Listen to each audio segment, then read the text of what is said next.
there that are getting medications that require certain assessments. Those assessments have to be done. And that is why you're going to make your recommendations and you're going to minimize certain things. But if you're going to minimize certain things, you have to have evidence to show why you're minimizing or why you're instructing or advising the doctor to decrease certain medication or increase certain medication. You have to have evidence to show that. And that is why students will have problems sometimes with those paperwork. Okay, so just if you have any issues or anything like that, just let me know about it. Any misunderstanding or things like that. Okay. I know. What about? Sorry, I did have one quick question about it. In Canvas, it says it's due June 12th. Yes. I just want to confirm that that's the due date for it, and it's not due Yes. at the end of these 6 weeks. Yeah, it's not due at the end of the 6 weeks because if you have to rewrite it, it's going to be a problem. You see what I mean? If it has to be rewritten, it has to be a problem. And by June 12th, everyone should have already have at least one clinical day. And that's but the clinical day ends. I think the clinical ends on the 27th of May or something like that. So you see, you'll have time. It's best for you to start with. It doesn't have to be a patient that you cared for. It has to be a patient because you may have gotten patients that don't have medications, the amount of medications. So if you have never given a patient that has the amount of medication, you can go to the nurse or ask your instructor to help you to find a patient that you need to write on. Because if it says, it doesn't make any sense to write on a patient that has 3 tablets that you're taking. It doesn't make any sense because that's not what the paper instructs you to do. So you need to find someone who has that meet the requirement of medications that you need, 8, 10, 12, things like that. So you find that patient. Your instructor may not have given you a patient like that, but you can research because they have other floors. It doesn't have to be the floor that you are on. So you can ask someone, could I find a patient that has quite a bit of medication that I could use for my research? And then you can go and interview that patient because you have to communicate with the patient in order to write certain things. Because if you don't communicate with the patient, there's no way you can write certain things in that paper. And then I'm going to, because the instructors are in sheets by herself, I have to help her to grade some of these papers. And I have a keen understanding of how these papers should be written. So, I just want you guys to understand that it's not that we are grading hard or anything like that. It's just that we want to make sure you're following the instructions on the paper. Yes, so it's due on the 12th. And then because if you have to rewrite it, you need time to rewrite it because you're going to be doing other things. And there's also a care plan. And care plan is self-explanatory. You guys know about the care plan. And so also I'll have to help her to grade the care plan also because she's by herself or, solicit other people to help. So if you don't have any questions, and remember the care plan that you're going to be writing is for the older adults. So it's different from the care plan you write for just a regular patient who has a hysterectomy or any other illnesses or so. Their care plan is different. You remember you have long-term goals and you have short-term goals for them. Alrighty? So if you don't have any other questions. I have a question. So the care plan is due on the 12th as well? Yes. Okay. Yeah, I just want to make sure it doesn't have to give, you see, you don't have to give it in at the 12th. You can give it in before that. Because if your patient, if you went to clinical last week, you can write on the patient you had last week. You see, so when you have the time, you write on that because you don't have to want to wait until the last moment. So if you have the time, you write on the patient that you days before or weeks before, so you don't have to be rushing for both of them. I had a question. For the care plan, I didn't see like a different template, so I just used the old care plan template. Where can we find? Did it say for the older adult? Yeah.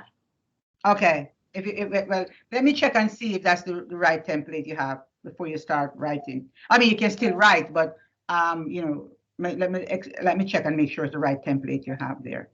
Okay, yeah, because I don't know where there would be a spot to put like short-term and long-term goals. Okay. We just wrote 2 separate goals for the patient. Okay. Let me check on that for you, Alexis, and then I'll let you know.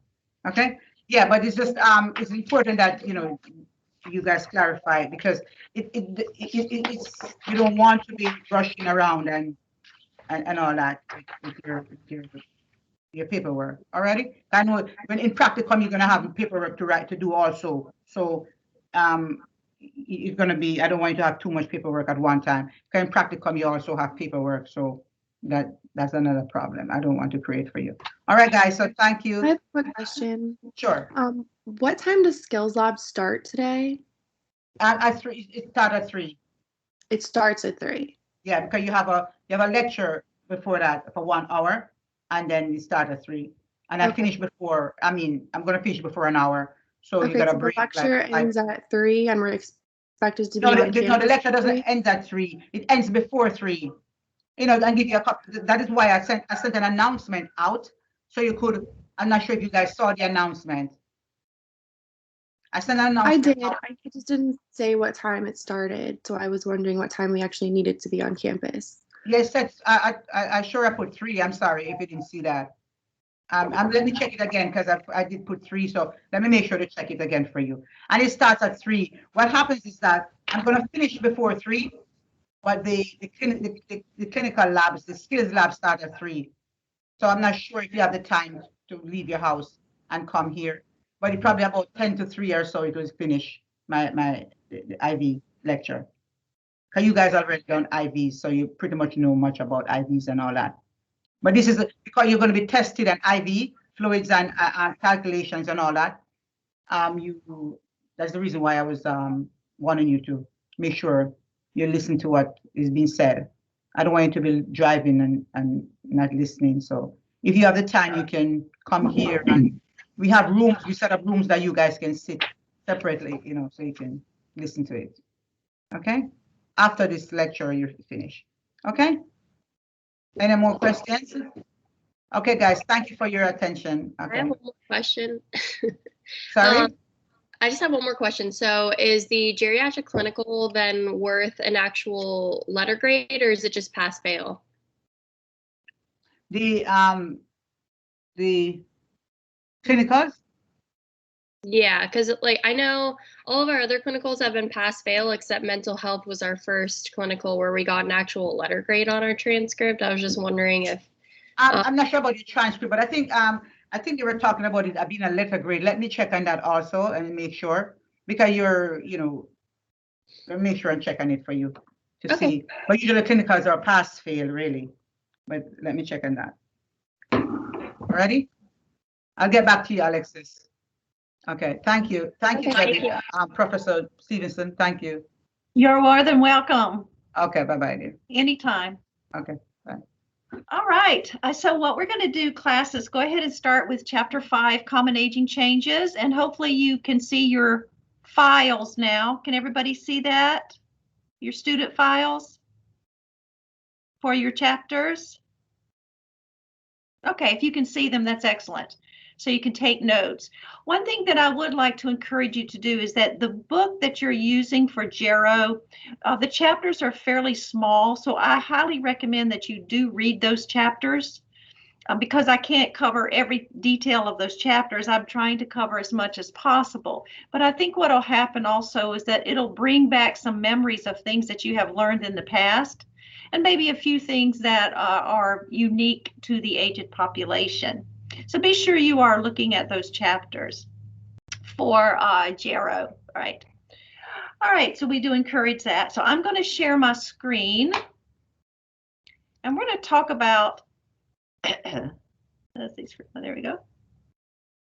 We're going to talk about, as soon as I open this up, hold on, I just have to do one thing at a time. The common aging changes. And of course, we all know that we are aging. Even from birth, we begin to age. But these changes will occur throughout your entire lifespan. They are natural. They are expected. Everyone will get older. All right. But remember that the changes are still highly individualized. And I think that's important to remember. Some people do not age and appear to be their age. Some people look a lot older when they're in their 65s and 70s than they would another person. So again, this is also individualized. And it is influenced by many things, as you can think about. So for instance, genetic factors. How did your parents or grandparents look? What kind of environment did the person live in? What about the diet? What kind of nutritional status and how did the patient or the person grow up eating? Were they eating healthy? Did they eat a lot of red meats? Did they eat a lot of fat foods? Stress can cause a change in the way the person looks as well. Increases, and of course, we'll talk a little bit more about that as we get into more deeper aspects of the common changes. And of course, health, overall health makes a big difference. The lifestyle choices, medications, what kind of accidents a patient has experienced in their lifetime, the traumas, what kind of work do they do? That's very important to kind of remember. What kind of work? Do they work outside all the time, which could cause changes in the skin, of course, and the eyes? And what are their customs? So again, we are expected to age, but how we age is definitely going to be individualized for each one of us, right? So changes to the body, let's talk about the cells. These slides are extremely important for you to kind of remember, all right, and some of the material that I'm going to talk to you about.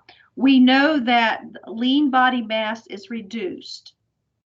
In other words, the body mass itself, the muscles are much more reduced. The total body fat increases, okay, in comparison to the rest of the body. The extracellular fluid pretty much is the same, whereas the intracellular fluid, do y'all remember those terms? Intracellular fluid is decreased. So we have less total body fluid. However, this places the patients at risk for what?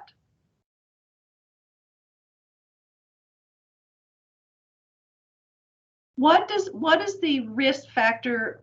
What kind of condition would you have to really pay attention to with the older population if they have a lot of intracellular fluid reduction? Dehydration. Perfect. Yes, that's an important concept to remember. So your older patients are much more prone to dehydration than someone who is much younger.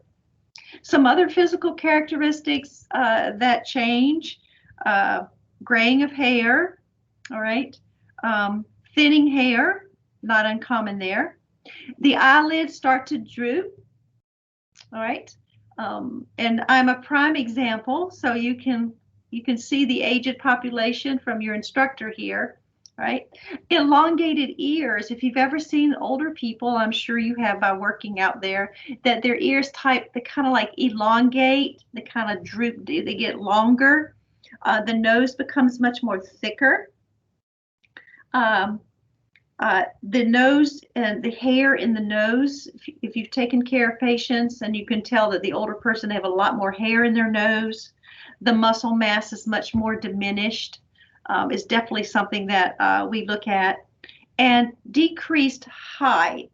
Now, why do you think, based on your studies of med-surg and pathophysiology, why do you think an older person will have decreased height? Osteoporosis. Very good. Yes, osteoporosis. There is changes in the bone structure and in the spine. So they tend to shrink a little bit. There's also the various things like kyphosis, lordosis, all of those things that also will affect the aged patient. Men have much wider gaits. If you've ever seen one of your older patients walk, the men tend to have wider gaits. Women, females, tend to have they have a much more narrow gait. So these are things to kind of watch for when you're taking care of that older population. So speaking of gaits, what do you think that means for safety for your older population? Risk of falls don't become a fall risk. Ooh, yes, big time risk for falls. And so we need to be paying close attention to that. As we go through this, we're really just kind of doing an overview, and then we'll go into a much more deeper discussion of some of the conditions and problems that the aged person will have. And I think we start that next week. Yeah, actually we start that Thursday. Okay. All right. So here's a question about boomers. You know, remember those baby boomers? Don't forget about those baby boomers. Be sure you're reviewing that for your exam. Did all of those years of smoking do me irreparable harm, even if I quit years ago? What do you think?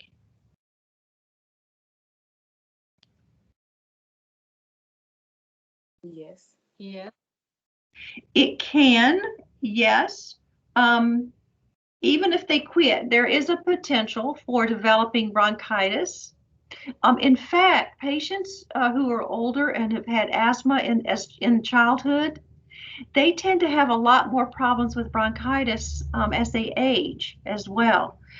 The lungs are very strong as far as healing themselves, basically, but there is a problem potentially for a patient who has smoked before, even if they quit years ago.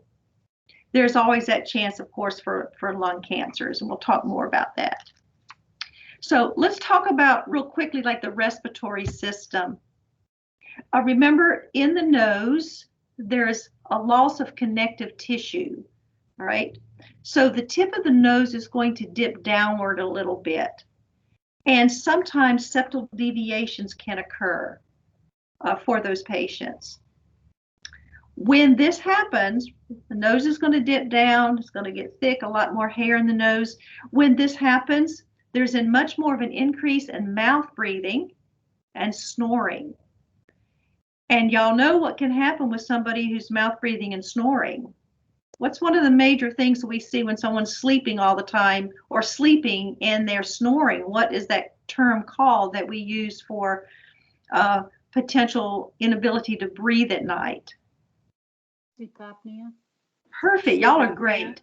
You got it. Sleep apnea. So we want to be watching for that with our older population. Now notice that the mouth is going to be wide open. So what could happen to the mucous membranes?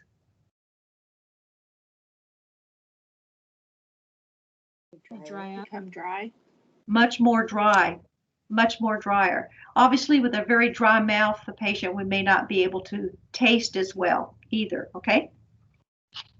So nasal or mucosal secretions become less in the older patient. They become thicker as well, less and thicker. And so it does cause an increase in nasal stuffiness for our older population.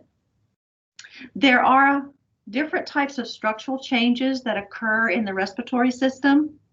For instance, kyphosis.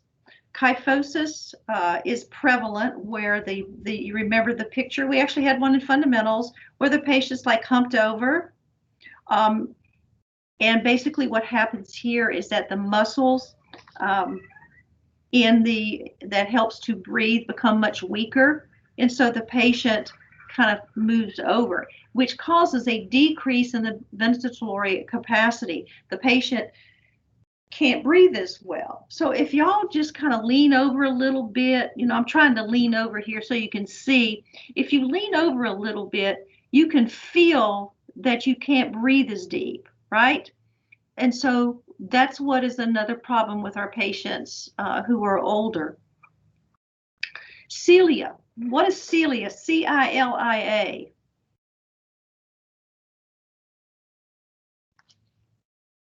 The little hairs in the nose. Yes, the little hairs that also line the bronchial tubes, right? Basically what happens, there is reduced amount of cilia. They begin to die. The mucus gland the mucus glands become more active, and so you have a lot more mucus. And so it becomes very difficult to cough up anything that they breathed in.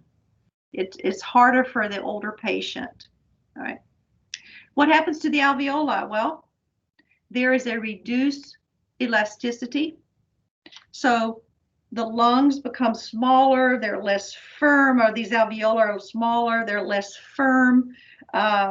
They don't have as much nice recoil, because remember, deep breathing, expands those lungs and gets those alveoli working so you can have a good oxygen and carbon dioxide exchange.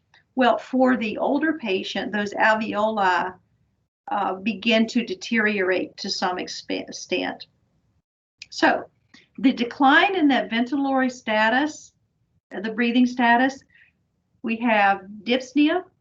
We can have less gas exchange, which I mentioned already, and a higher increase for what kind of infection?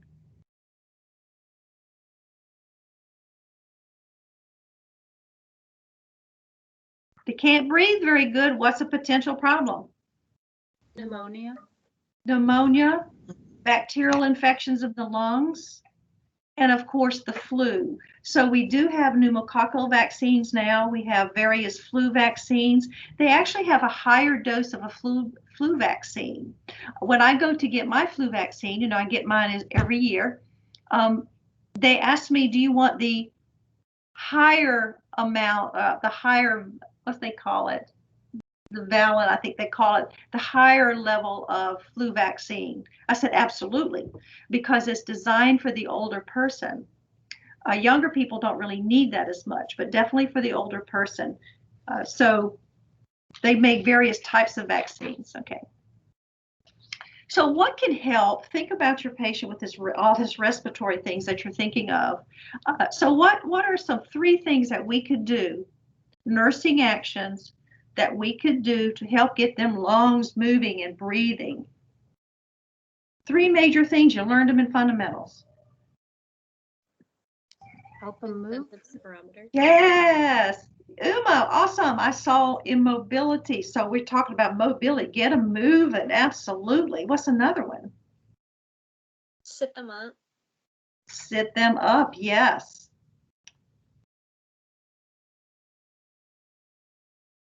We just did one a minute ago. What about deep breathing? Get those deep breathing exercises. We want them to cough that up. We can also use the incentive spirometer. Even if a patient is not a surgical patient, many times the doctors order incentive spirometers for their older patients, just to make sure that we're helping them with their pulmonary toileting. In other words, that we're helping them to have the deep breathing, because they're going to be laying in the hospital, they're immobile to some extent. All right, so that's just kind of a quick overview of those lungs there. So which of the normal age-related changes in the respiratory system can increase the risk of infection in the older adult population? What do you think?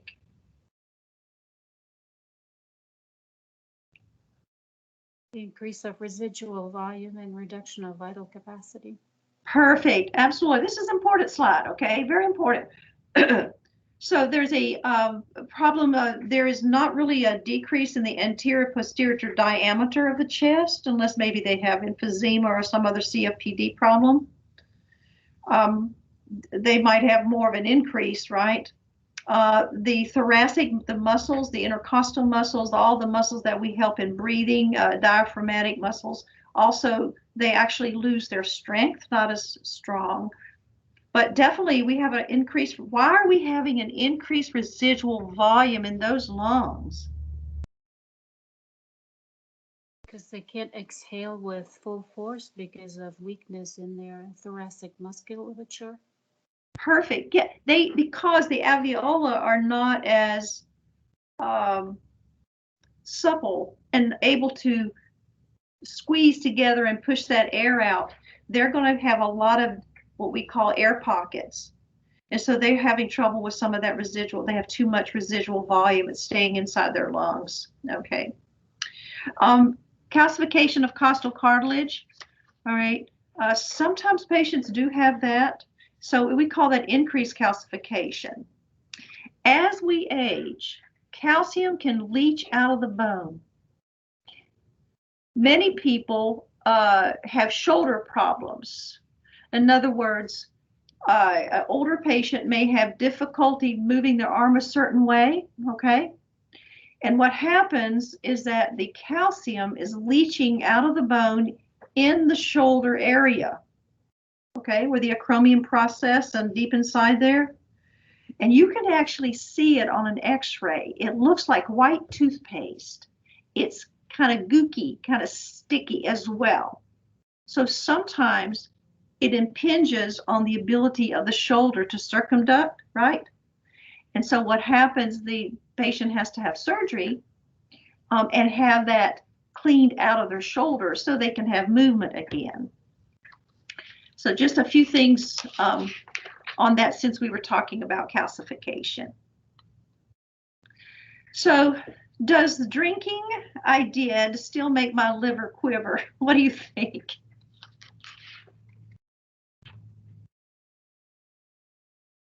Do you think that the drinking alcohol for many years can make a problem with liver function? Yes. Yes. Yes.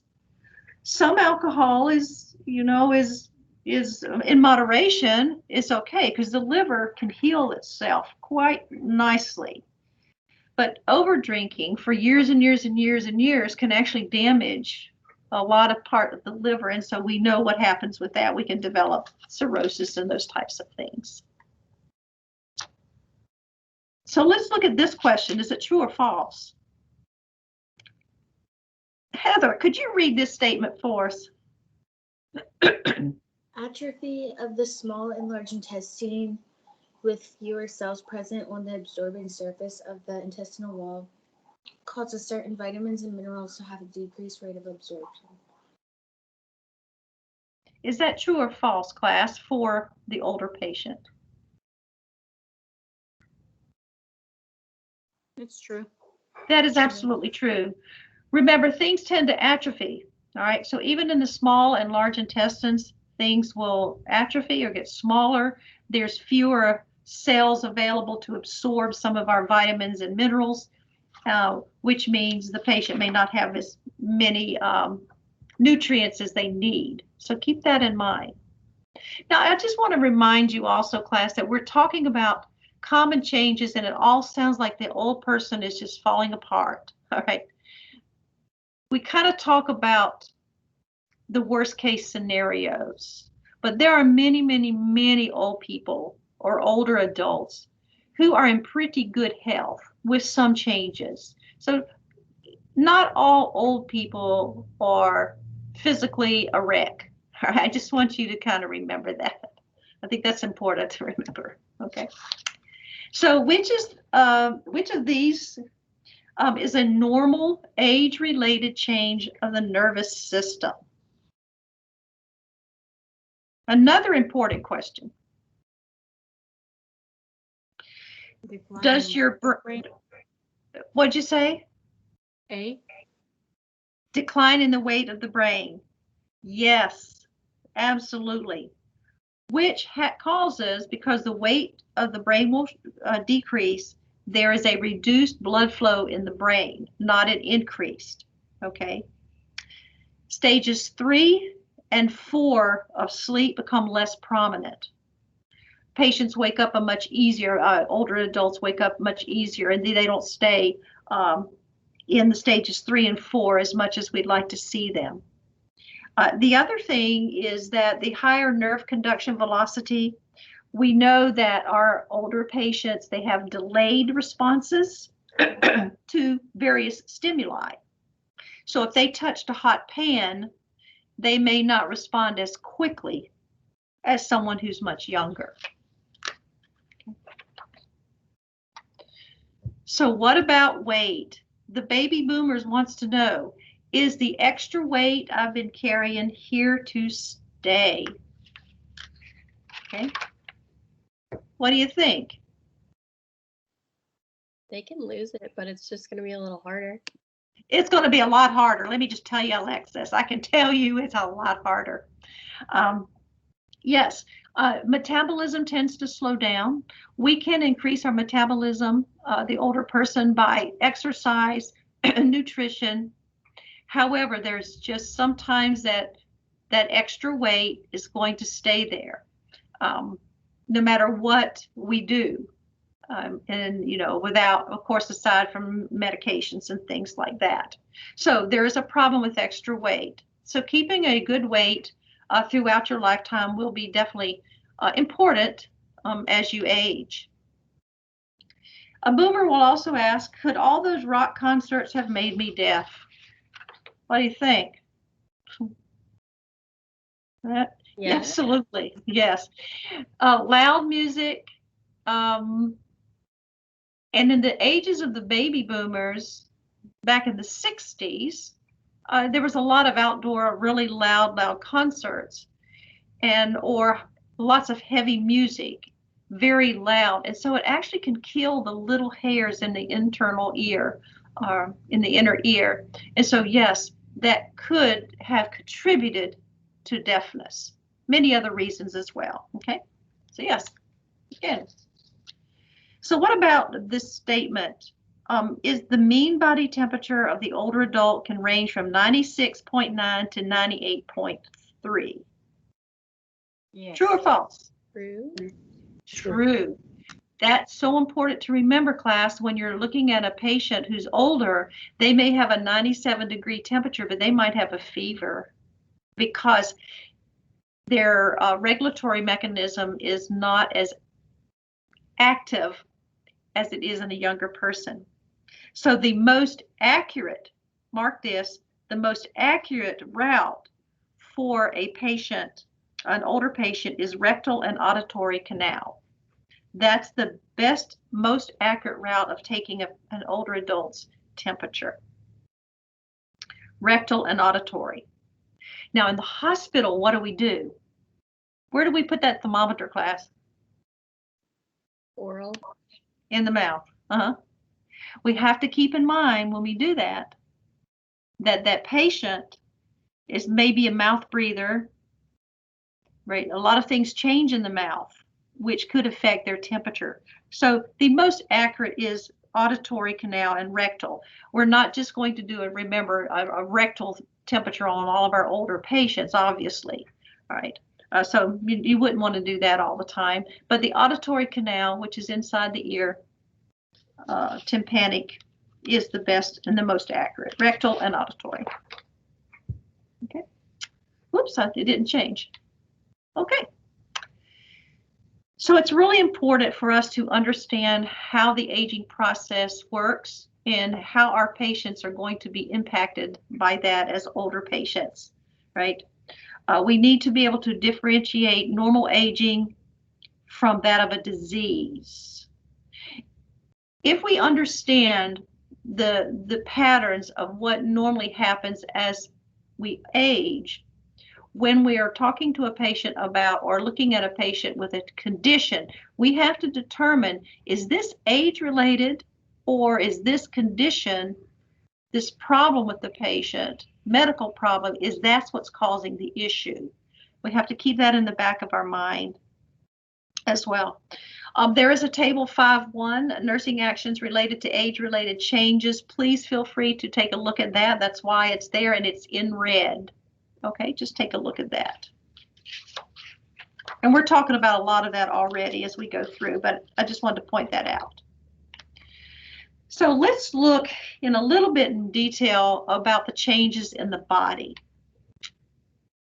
All right, I've mentioned some of these, but I'm going to have students read these paragraphs because this is basically what we're seeing on these slides is kind of a little synopsis, a cliff notes, for instance, of what happens in age changes. So let's see who would like to read that. Kendrick, could you read the physical appearance and what we see when we're looking at a patient who's older?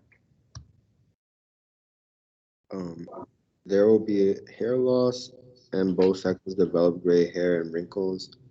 As body fat atrophies, the body's contours gain a bony appearance along with a deepening of the hollows of the intercostal and supraclavicular spaces, orbits, and axillae. Elongated ears and double chin and baggy eyelids are among the more obvious manifestations of the loss of tissue elasticity throughout the body. Skin fold thickness is significantly reduced in the forearm and on the back. Beautiful. Can you think in your mind of a patient that you have taken care of that's older? An older adult? Can you see the patient in your mind and see some of these things? The Yes. long ears. I'm sorry. Yes, we can. We see these patients, and so we notice that the supraclavicular spaces get deeper. You know, up here in the above the clavicles, they get much more deeper. The orbits of the eye, they will deepen. They look like their eyes are way set back in the back of their head. Of course, we've talked about their elongated ears, double chin, all right, baggy eyelids, all right. And when you do your skin turgor test, you will notice that there is a loss of elasticity when you do that skin turgor test. You will always do it, of course, under the clavicle. I will tell you, at one time we used to do the hand all the time, but research has shown us if you take an older person and do that technique on the hand, what's going to happen to the skin? It's gonna stay tinted. It's going to be tinted, absolutely, because of the elasticity and the water loss, okay? So we might have some skin changes as well. Very good. So that's when you're looking at an older person, this is what you see. All right.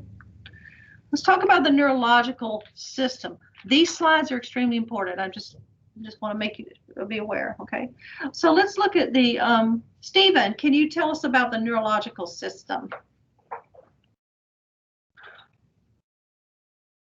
The hypothalamus regulates temperature less effectively. Brain cells slowly decline over the years. The cerebral cortex undergoes some loss of neurons, and there is some decrease in brain size and weight. Circadian and homeostatic factors of sleep regulation are altered with aging, and changes in the sleep pattern occur. Okay, so tell us what you just read there in your own words, Stephen. What's going on with a patient, an older patient's neurological system?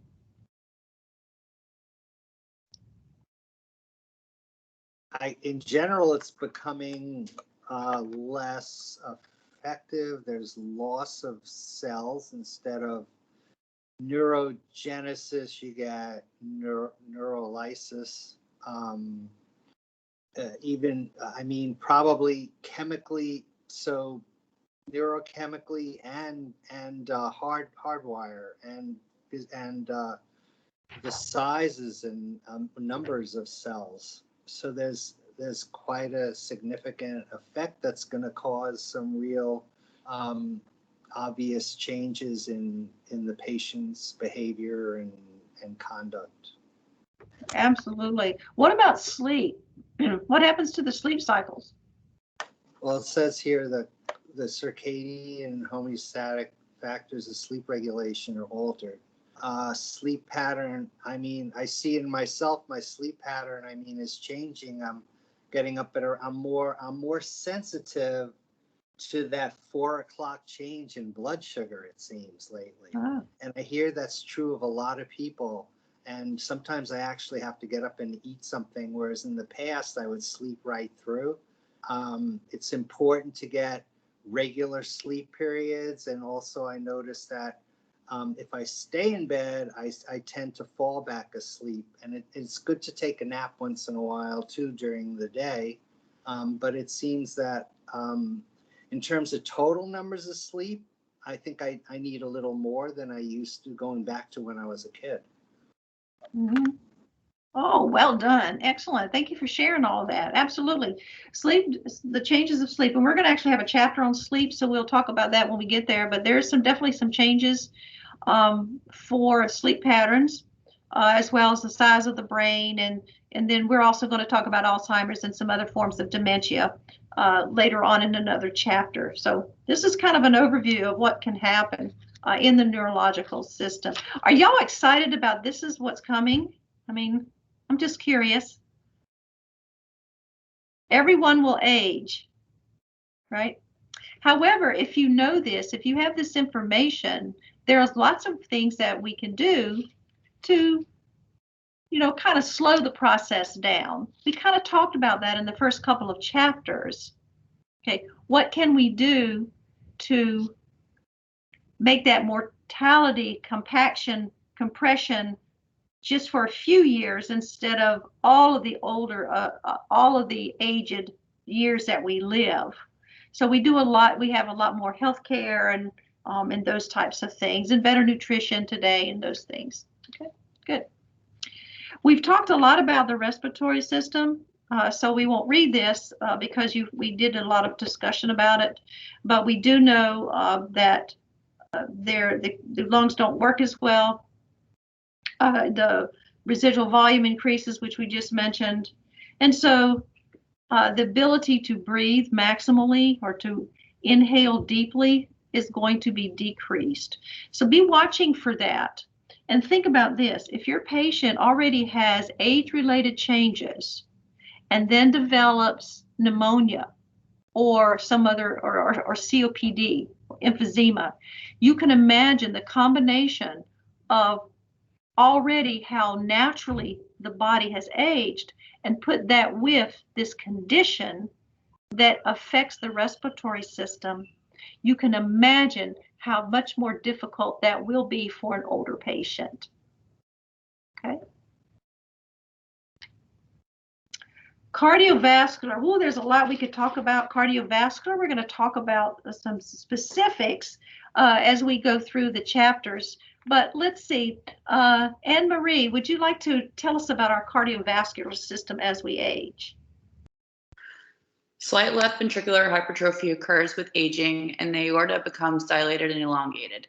Atrioventricular valves become thick and rigid as a result of sclerosis and fibrosis. There may be incomplete valve closure resulting in systolic and diastolic murmurs. Extrasystolic sinus bradycardia and sinus arrhythmia can occur in relation to irritability of the myocardium. The heart muscle loses its efficiency and contractile strength. Pacemaker cells become increasingly irregular and decrease in number, and the shell surrounding the sinus node thickens. The isometric contraction phase and relaxation time of the left ventricle are prolonged. The cycle of the diastolic filling and systolic emptying requires more time to be completed. Woo! Paint us a picture of the older person's cardiovascular system. Tell us in your own words what's happening here. Show us a picture of your patient who's older. Well, their cardiovascular system is definitely not as strong as it used to be when they're younger. They can have murmurs. Their heart rate can decrease. They have less contractile strength, so their cardiac output might be lower. They might have arrhythmias because their pacemaker cells become irregular. The left ventricle relaxation time may be prolonged, so they might not be getting the perfusion that they need. And yeah, that was a lot, but it's kind of frightening in a way. I hear a dinging sound. Is that? I don't think it's coming on my end. I'm sorry, it's mine. I can't mute it when I am unmuted on Teams. I'm sorry. Oh, so it just dings all the time? Whenever I get an email or a message, it dings. I'm sorry, that's my computer. That's okay. You're a very busy lady. It's okay. All right, absolutely. That's one of the reasons, class, that we see a fib or atrial fibrillation. And I know y'all just had a wonderful EKG course. Yes. Have you been tested on that yet? EKG? Next Tuesday. Next week. All right. So that's one of the reasons that we do see more older people developing a fib than younger people, although let me tell you, younger people can develop AFib as well. But that's one reason why we see it, and it's not as uncommon as people think it is. It's pretty common to have it. One thing good about AFib is that it is treatable, and those things. The other thing that occurs that we do know is that sometimes there is a little bit more murmurs that may show up, but usually they're minor unless it gets worse, and they can get worse. So there's a lot of changes that go on in the cardiovascular system that we need to be aware of with our patients. And I think one of the reasons, because we know that there's a lot of cardiac conditions, heart failure, those things with our older patients, it's one of the reasons is because of the changes in the cardiovascular system. And again, we'll go into detail on some of those conditions later on. Whoa, look at the GI system. Let's talk about that one. Melissa, would you like to read this for us?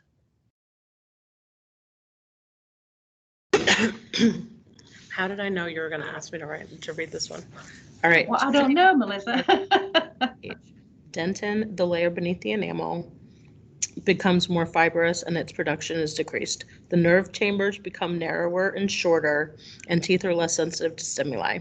The root pulp experiences shrinkage and fibrosis. The gingiva retracts and bone density in the alveolar ridge is lost. Increasing numbers of root cavities and cavities around existing dental work occur.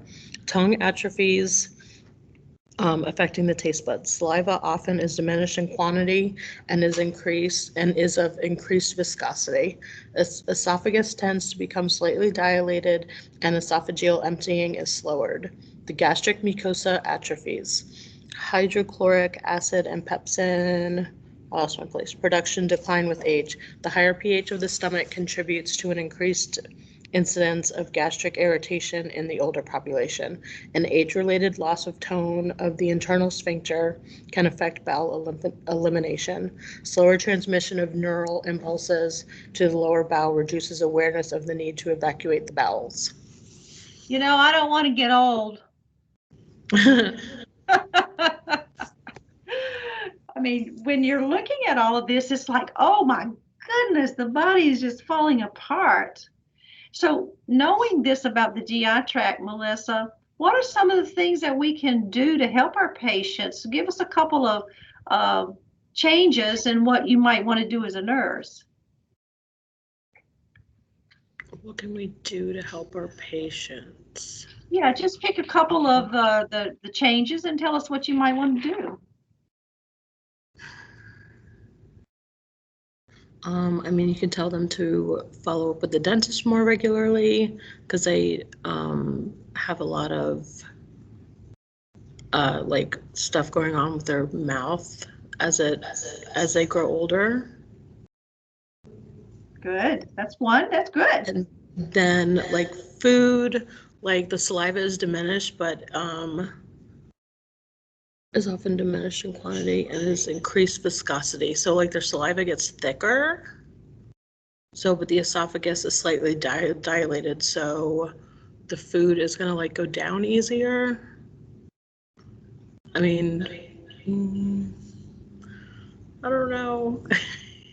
Actually, the esophageal emptying is slower. It just takes a little bit more time because remember the muscular system is a little bit more weaker. But you're doing great. The one thing about the saliva, and if you're going to be feeding patients who are older adults, and I know that you are out in the clinical setting now with their older patients, remember that their saliva is definitely a little bit diminished. We have to have saliva, right, to chew our food, to make it into, get that bolus going, get that chyme going into the stomach.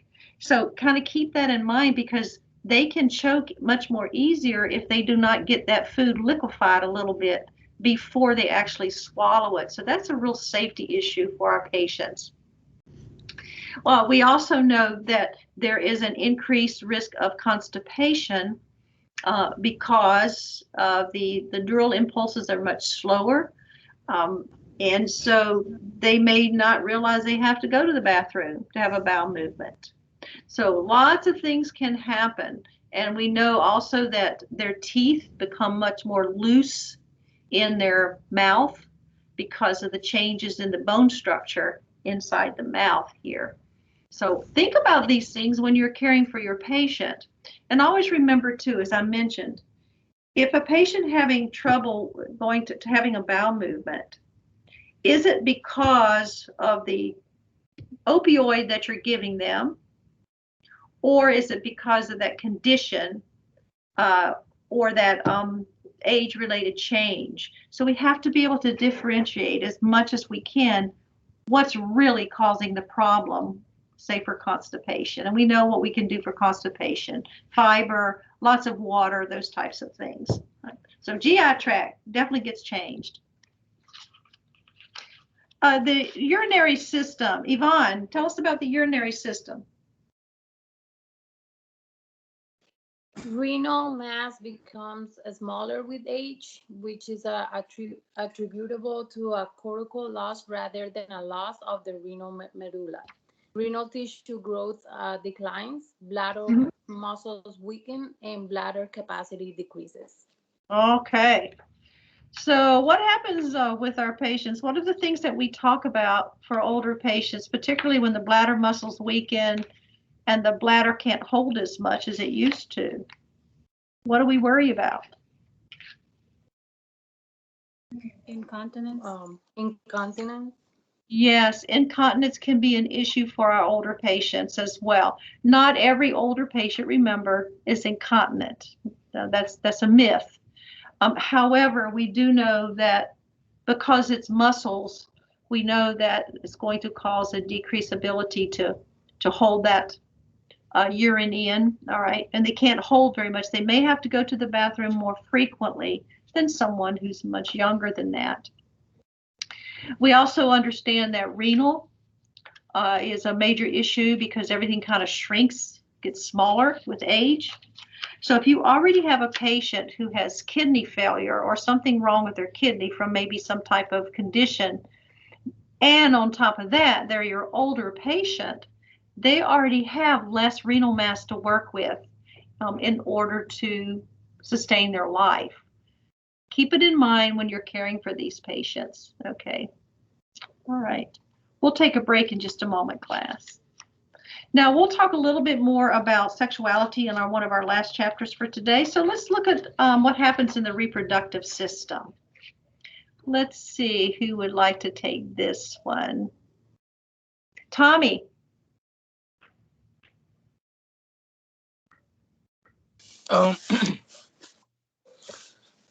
Reduction in sperm count in some men, atrophy of the testes, prostatic enlargement occurs in most older men. Women, atrophy of the vulva from hormonal changes, loss of subcutaneous fat and hair, and a flattening of the labia.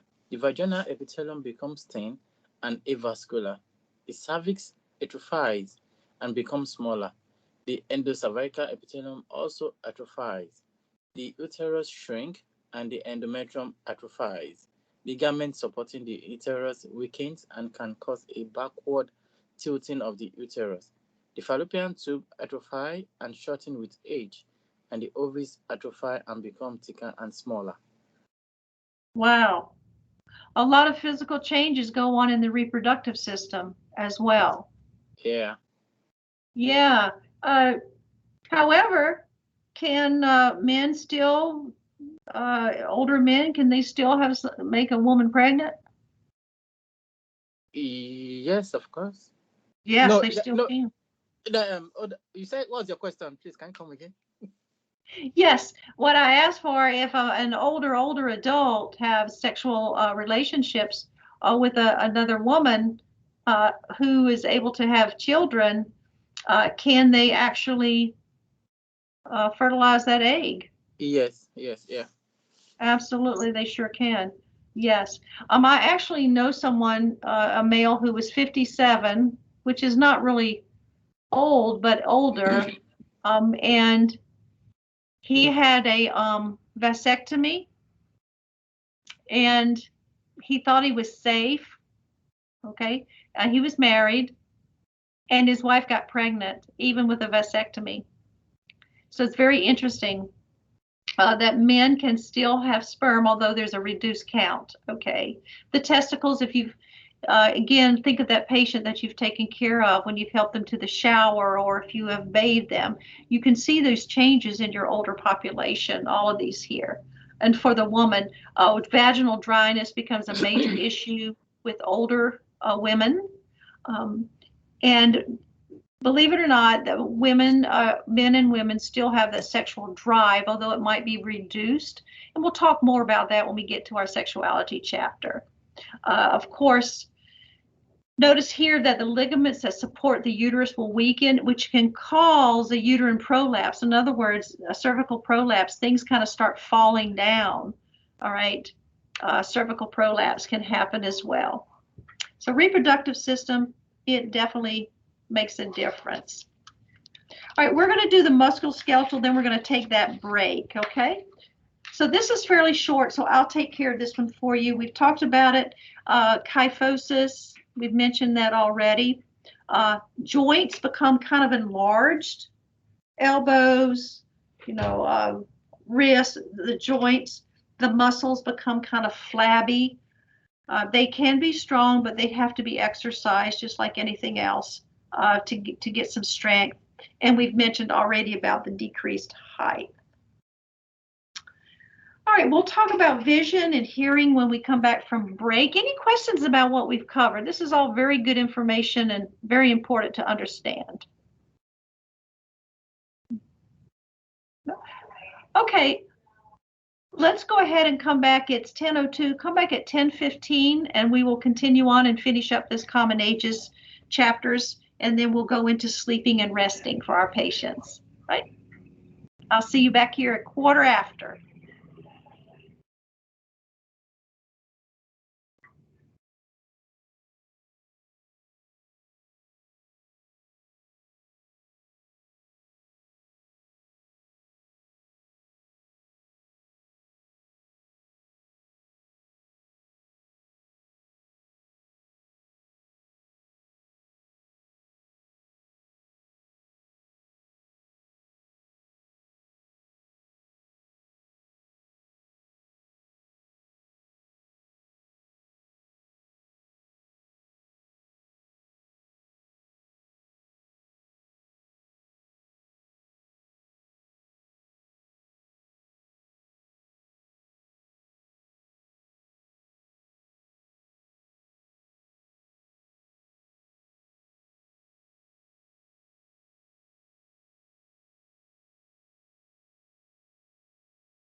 All right, class, it's 10:15. We will continue on talking about sensory organs.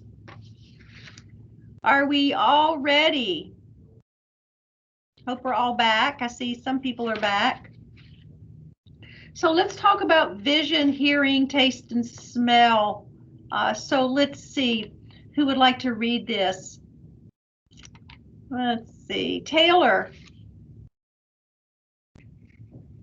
Are you back, Taylor, from break?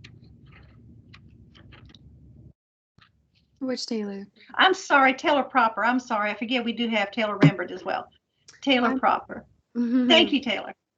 So for vision, they have presbyopia, the visual field narrows, the pupil is less responsive to light, depth perception becomes distorted, corneal sensitivity is diminished, visual acuity progressively declines with age.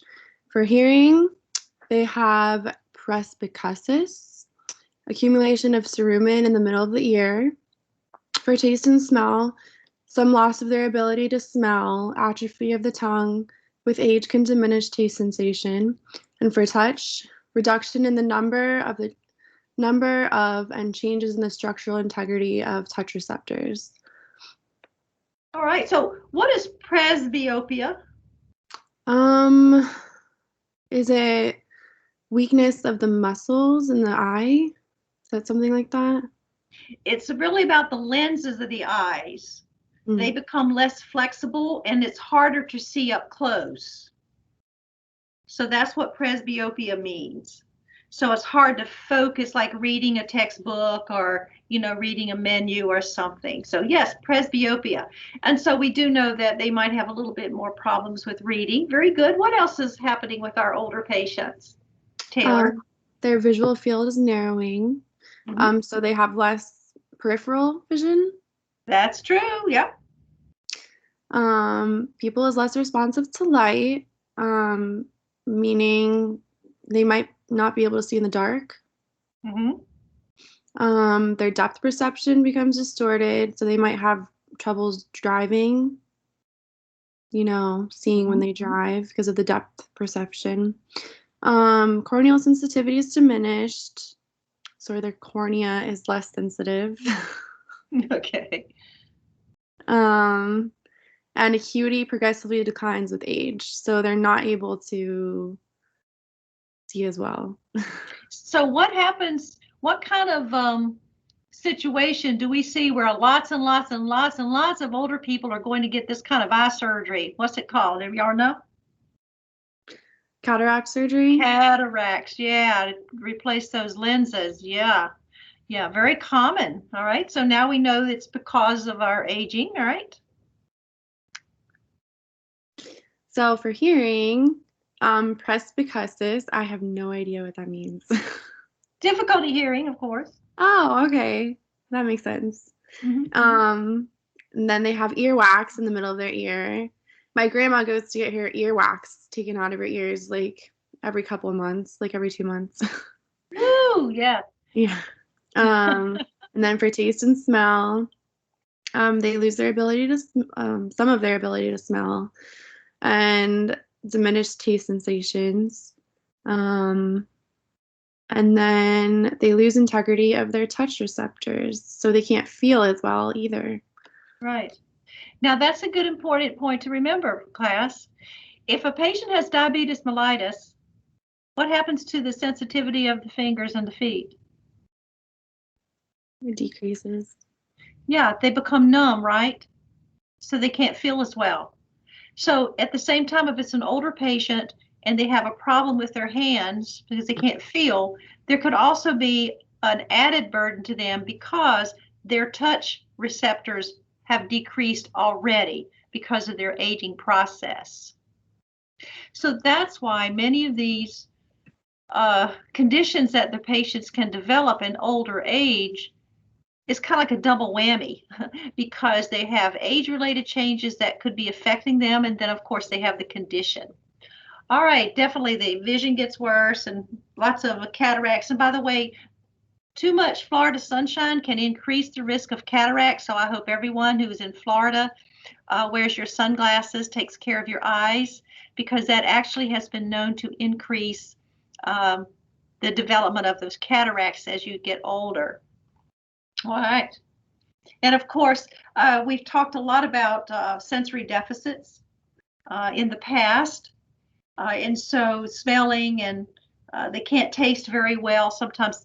Now you know why, when we talked it way back in fundamentals, why we would want to make sure our patients had something that tasted good, maybe even put some special spices on something, because their taste buds have diminished or their tongue has atrophied. Yes, lots of sensory issues. All right, let's talk about the endocrine system. Thank you so much, Taylor.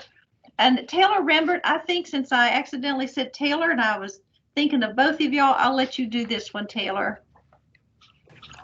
The thyroid gland undergoes fibrous cellular infiltration and increased nodularity. ACTH secretion decreases with age. Secretory activity of the adrenal gland decreases. Pituitary gland decreases in volume, and delayed and insufficient release of insulin. Okay. What is ACTH? I think that's the adrenocortical something hormone. Something is right. Adrenocorticotropic hormone, absolutely. So we know that that decreases with age, right? Mm-hmm. All right. And of course, your pituitary gland, things basically are smaller here. And I think the last one here that's very interesting is about the release of insulin. There could be some insulin resistance or some delayed resistance. So we might see some of that in our patients who are older, who are having some blood sugar problems. Because we already know that they've got this problem, and then on top of that, that's how they're developing diabetes. All right, so good job. Be sure y'all know these slides that we have been covering. Okay, let's talk about skin. Grace, tell us about the skin.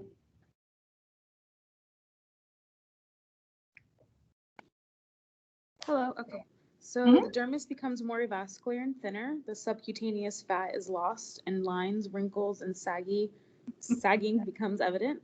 The scalp, pubic, and axillary hair thins and grays. There's an increase of growth of the eyebrow, hair, and nostril hair occurs in older men. Fingernails grow more slowly and are fragile and brittle. Develop longitudinal striations and experience a decrease in lanula size. Perspiration is slightly reduced. So their skin has less blood flow, it's becoming more thin. They're losing skin, so and that elasticity, so they're getting more wrinkles, they're becoming more saggy. Old men, you do see with them with a lot of hair coming out of their ears, yes, and their nose. I know their fingernails are more thick. They're thick, but they're still brittle and fragile. Mm-hmm. And then their lanula size, it gets smaller. I'm guessing because there's not more, I guess, flow there. It's just decreasing in size. Absolutely, yeah. And there's a little bit of perspiration issues. Sometimes they don't sweat as much as they should to keep them cool. But we obviously know that right here is a high-tech business in this country. What do we like to do? Get facelifts and Botox and threads put in the wrinkle lines, right? I would like to do that too, because I have the saggies, okay? But definitely we know that this is a business that people are trying to, or especially older people, and even younger as well, are trying to retain that youthfulness. All right, so we know that the skin is a horrible thing. If you've taken care of older patients, which I know you have, you can look at their skin in their arms. Think about it. If you were going to have to start an IV, have y'all had IVs yet? Y'all did, right? Stick an IV, insert one. Y'all haven't done that yet. I think that's what, this week or next or something. But anyway, kind of keep in mind that when you have the elderly gerontological patient, putting a tourniquet on an older patient's arm, the vessels are much more fragile. we have to be careful how tight we put it. In fact, your ATI book recommends that we don't use a tourniquet. On a really older person, I kind of tend to agree with that because things are so fragile and it's really easy to get that IV, that cannula, the needle, and it can go right through the vessel. So things to think about. When you are taking an IV out, or when you are just looking at or doing a skin assessment, you'll notice that their skin is so thin, it bleeds easily, it tears very easily, and you have a lot of skin tears on your patient who are much older. And I think, Grace, you did a great job of describing the hair coming out of the ears on many patients that you have taken care of, and that's definitely true. All right. So sagging, let me tell you, sagging is true. Yeah, I can tell you. I have experienced all this, and I'm the perfect person to teach Gero because I'm a living picture of a geriatric patient, almost. Not quite old, but I'm getting there. Okay. So anyway, it's really how we look at life. And so I have a video. I'm hoping I can show it to you this afternoon. It's an hour long. It's called The Passage of Time, and it's how people look at growing older. And I want to leave you with some positive outlooks on it. So we'll see. I'm going to try to move along here so we can actually do that video. I think you'll really enjoy it. All right. So I have some homework for you. What actions can the nurse take to address these changes? And this is good study material for you. However, it's not difficult. There is a table 5-1, chapter 5, table 1, which gives you the nursing actions for each age-related change. So just glance at that table 5-1, and I may have mentioned it earlier as well. So here's your age-related change. Kind of think about what kind of nursing action in that table is excellent. We'll actually show you or give you some great ideas, okay? So that's just a couple of things to do in preparation for your exam and for learning purposes, of course, okay? All right, so does anybody have any questions on just an overview of the common aging changes? All right. So again, hopefully this was some, stuff that you have learned before somewhere, maybe not as in depth. So now we're going to look at sleep and rest. So let me find my PowerPoint. All right, this is chapter 12. Let's see if I can get this to work. All right, chapter 12, sleep and rest. There it is. Perfect. All right. And you should have this one as well. We had a great discussion way back when on sleep and rest, and maybe you have reviewed that through your nursing program here for some of your patients, and maybe even in Med-Surg. But we're only going to touch upon some things. It's not a very long chapter. So let's take a look at sleep and rest. Terms that you must know. Please know these terms. All right. I may ask you a couple of definitions on your exam for learning purposes. Insomnia, of course, is inability to fall asleep or can't stay asleep, in other words, or waking them up prematurely. That's what we call insomnia, of course. Nocturnal myoclonus. This is an interesting one. You might want to put a star on that one.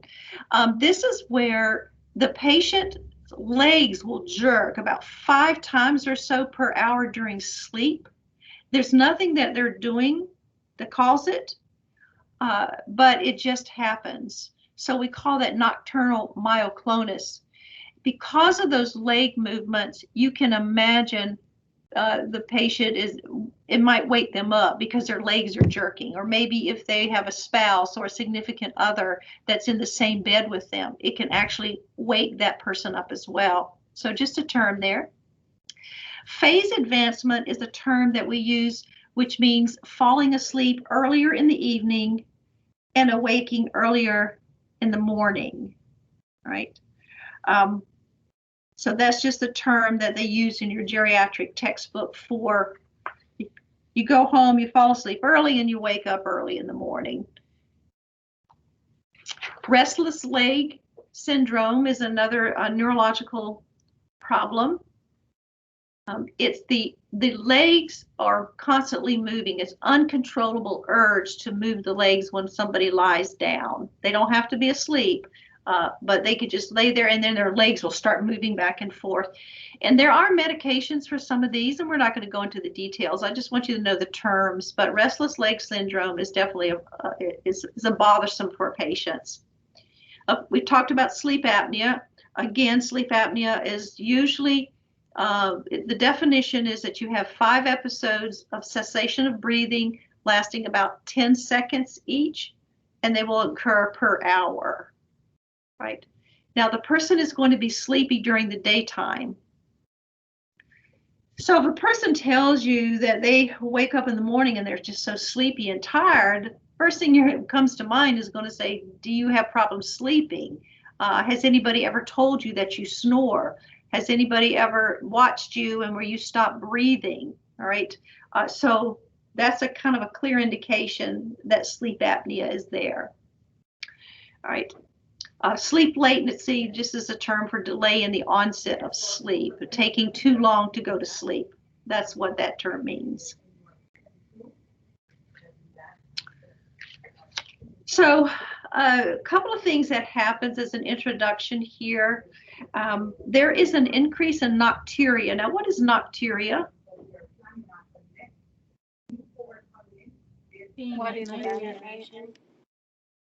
Yes, waking up at night, right? Yes, there is an increase in nocturia for your patients who are older.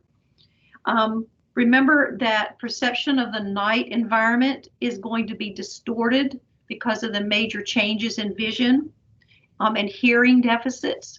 So these patients are older patients. We have to be very cautious and on our good observation skills simply because we don't want them to fall at night. You know, they lose some of their night perception. They have trouble in the dim lights. So keep that in mind if you're taking care of somebody who's sleeping at night, all right? And muscle cramps also increase when resting in the older population, muscle cramps, all right?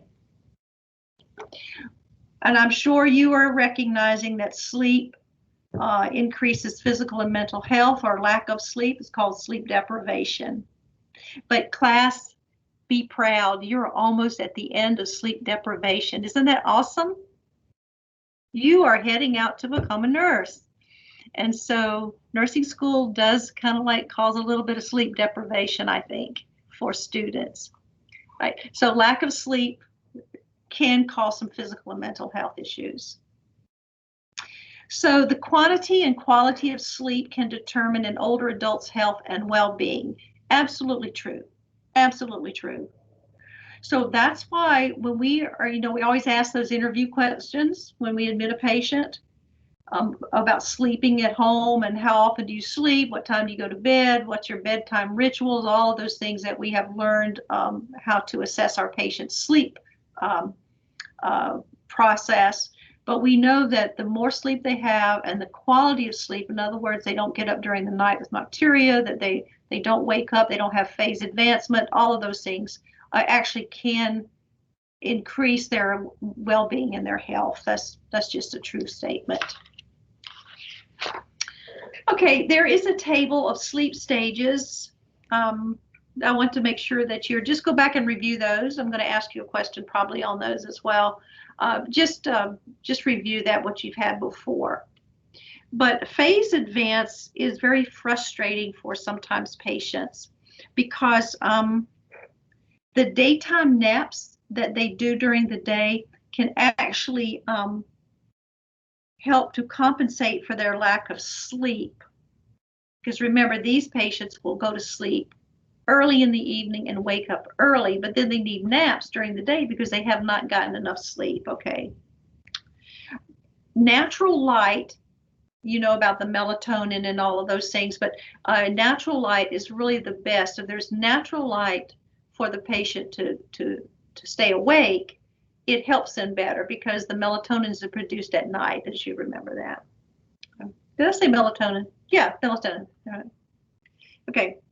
So just kind of remember the stages of sleep here.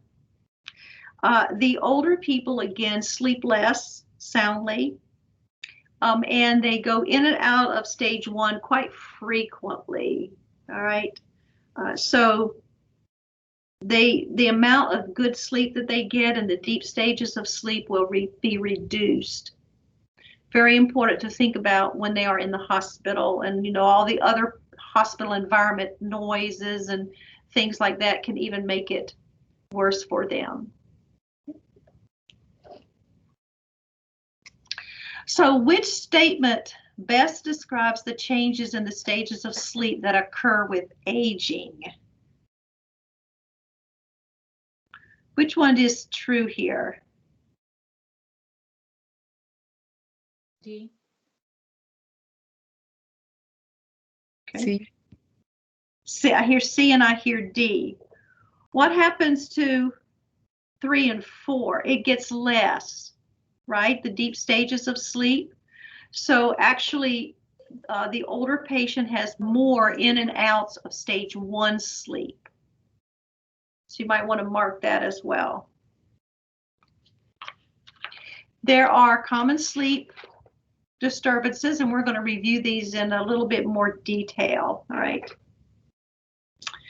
Insomnia, for instance, it is an age-related change, and it really is due to that circadian sleep-wake cycle, and their sleeping quality is not as healthy in their older age as they get older. And of course, one thing about nocturnal myoclonus, which I didn't mention earlier, is that it is associated with the use of tricyclic antidepressants, all right, and chronic renal failure. So we do see a lot more of those leg jerks at night with the use of tricyclic antidepressants and chronic renal failure. So let's look at insomnia in a little bit more detail. So basically, we've given you the definitions, and there are some short-term problems. They're transient. We do know that insomnia can occur for all of us. It could be work-related, school-related, stress, those types of things, okay?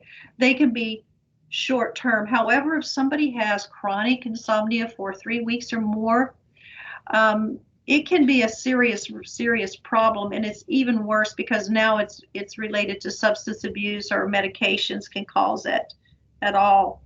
So do you think that sedatives would be needed if the reason for the insomnia is determined? Do you think they need a sedative? No. No. Very good, Alexis. No, we would not really need it. If we know what's actually causing the problem, there may be some non-pharmacological things that we can do to help that patient sleep. Okay. Don't forget, we always ask about their bedtime rituals, as I mentioned earlier. Are they drinking, say for instance, are they drinking caffeinated beverages before going to bed? Are they having pain? Is their pain under control? So there's lots of reasons why a patient is not able to sleep. So we need to find out what that is through our interviews with our patients and come up with some solutions for them. Oops, it's not moving. Hold on. Okay. Again, this is a little bit more information about nocturnal myoclonus and the restless leg syndrome. There are lots and lots of drugs that are used to treat these. I'm not asking you about drugs here. I've already mentioned about the definitions of nocturnal myoclonus and that it is associated with tricyclic antidepressants. I've mentioned that already, and renal failure. And the restless leg syndrome is really associated with things like iron deficiency, anemia, uremia, Parkinson's disease, rheumatoid arthritis, perhaps, diabetes, or neurological lesions. So that's all about restless leg syndrome. And if we know that a patient has been diagnosed with these, then we can find out what drugs that they can take to help them relieve some of this problem. All right. Sleep apnea we mentioned as well, snoring or suddenly wakening and gasping for air. Basically what's happened is that tongue has fallen back over the airway and they can't breathe, so they go like that, and then they have to wake up to breathe, okay? It is greater in men than it would be in women, and it is greater with people who are obese or overweight. Thick necks, a lot of obesity, is one of the contributing factors to sleep apnea. Because what happens is that this patient or this person is not sleeping very well at night, keeps waking up. That can change cardiac. That can change the cardiac and cause cardiac conditions over time. It can trigger AFib and some other cardiac conditions. But fatigue and very sleepy during the day is some signs that maybe this patient is having sleep apnea. Okay.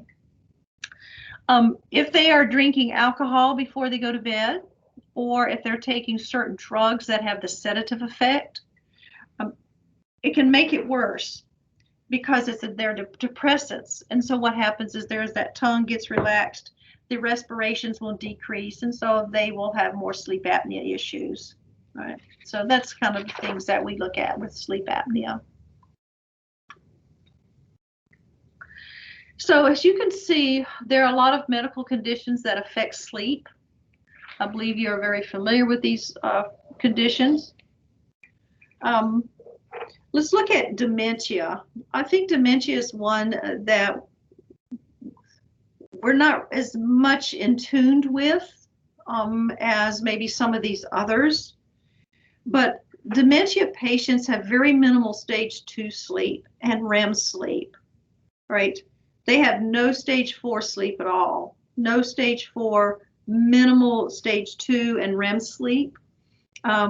They're frequently waking up from their sleep and many other things with dementia. So it's hard for these patients, and they already have the brain, the neurological problems with dementia, the physical problems, and now on top of that, they can't sleep very well, right?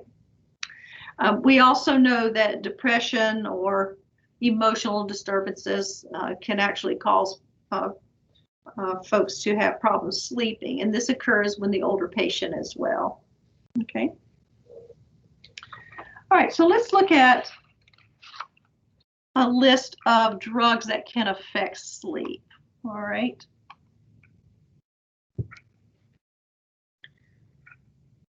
So I think you probably know these major drugs here.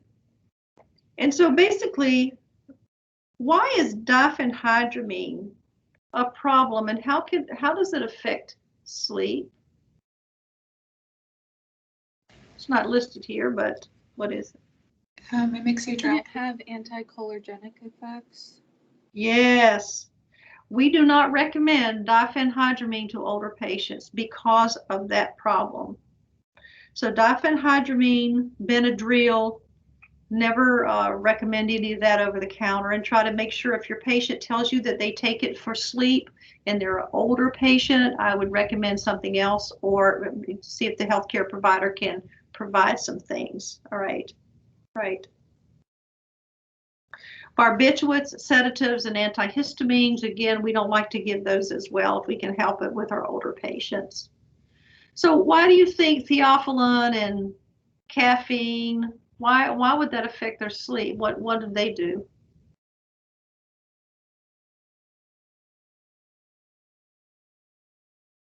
What is theophylline?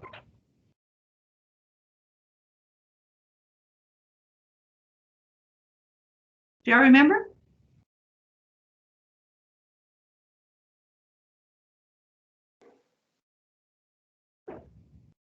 It's a breathing medicine, right? Correct. Yeah, it's respiratory. Yeah. But what they're doing is they're stimulating. Both of those meds would be, caffeine and theophylline would be stimulating. Right, it stimulates. It increases the heart rate and all those in the nervous system as well. So both of those are things that we have to remember. That's why, as you know, it's important to know what medications are our patients taking. And again, polypharmacy, as I know you've heard that term a lot, and even when you're doing a polypharmacy paper, I think, right, for Gero, is that correct? Polypharmacy paper, some kind of paper. It's important to know these drugs because, you know, all of these drugs here have side effects, they have adverse effects, but they also have therapeutic effects. And so we need to know what the drugs are and how will this affect our patient during their sleep part as well. Beta blockers and antihypertensives and can cause what? What happens when you take a beta blocker? What's it do?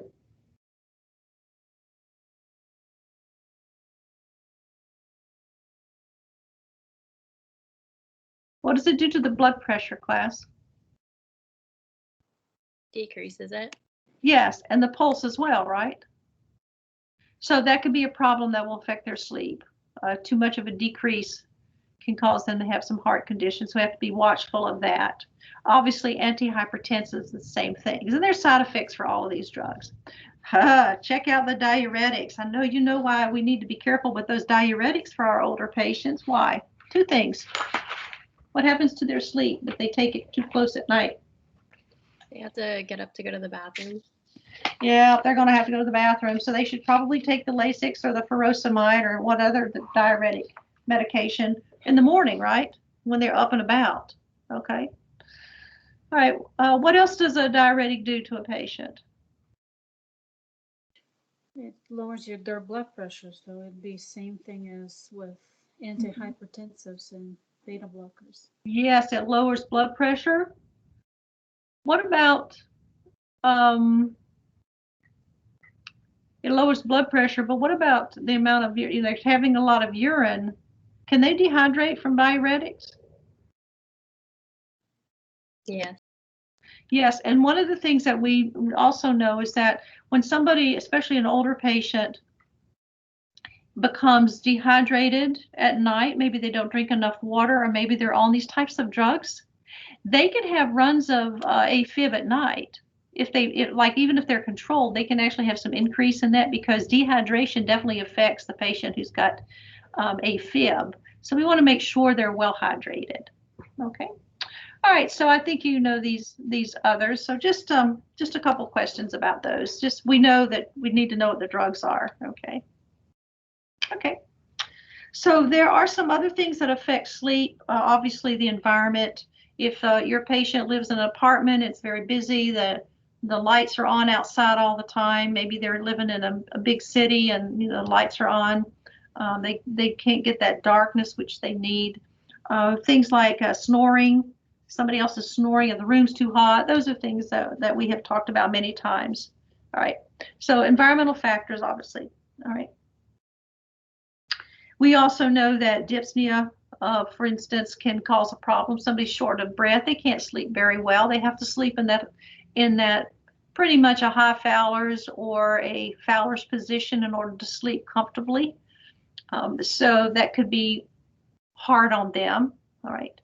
Patients who are on CPAP machines, you know, for say sleep apnea, they have to get used to wearing those machines at night, that face covering. Some issues with the CPAPs, they can become really nasty and dirty, so they have to be cleaned on a regular basis. So all of that will affect the sleep of the patient. We know about caffeine and alcohol. All right. This is a really nice website. It's from webmd.com.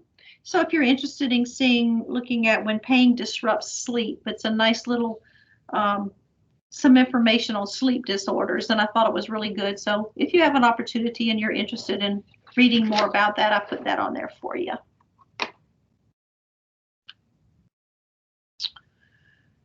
Okay, so when we are assessing our patient, we ask a lot of different questions, and I'm going to give you a few of these questions here.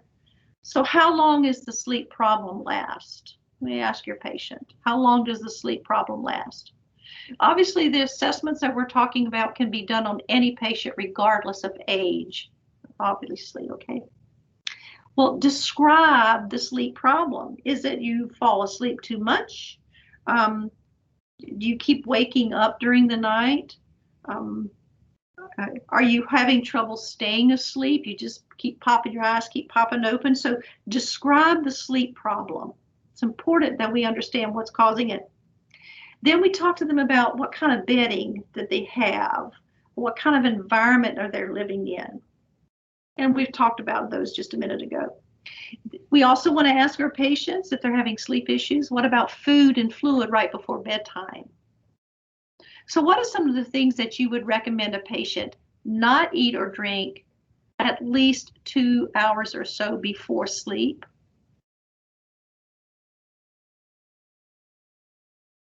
Spend time away from technology and screen. Okay, but what about food and fluid? No, That food was and food. Chocolate. Carbohydrate and some Okay. protein before you go to bed. Okay. Yeah, carbs and proteins are good, but what are the things that you would tell the patient to stay away from? Caffeine. Alcohol. Alcohol, caffeine. What kind of foods would you tell them not to eat before they go to bed? Like sugary foods. High sugar, okay. Acidic foods like tomato sauces. Yeah, that's what I was thinking. Yes, some high acidic foods, because you know that all relates over to having GERD and indigestion and those types of things, because all of that can also affect patients.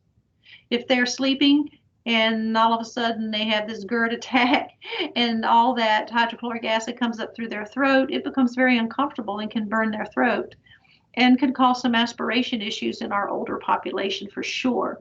So we want to remember the things that we've learned when we talked about sleep and sleep deprivation throughout the nursing program. Be sure you know their meds. We've talked about that. So what actually, you can ask them, what is interfering with sleep? Is it pain? Are you having nightmares?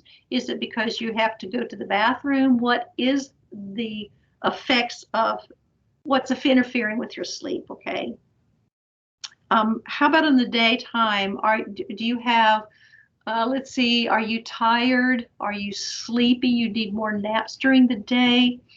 Do you feel like when you wake up, you're not rested very well? Are you drowsy in the daytime? Getting answers to these questions from your patient can help guide us in those nursing actions that we needed to help them, okay?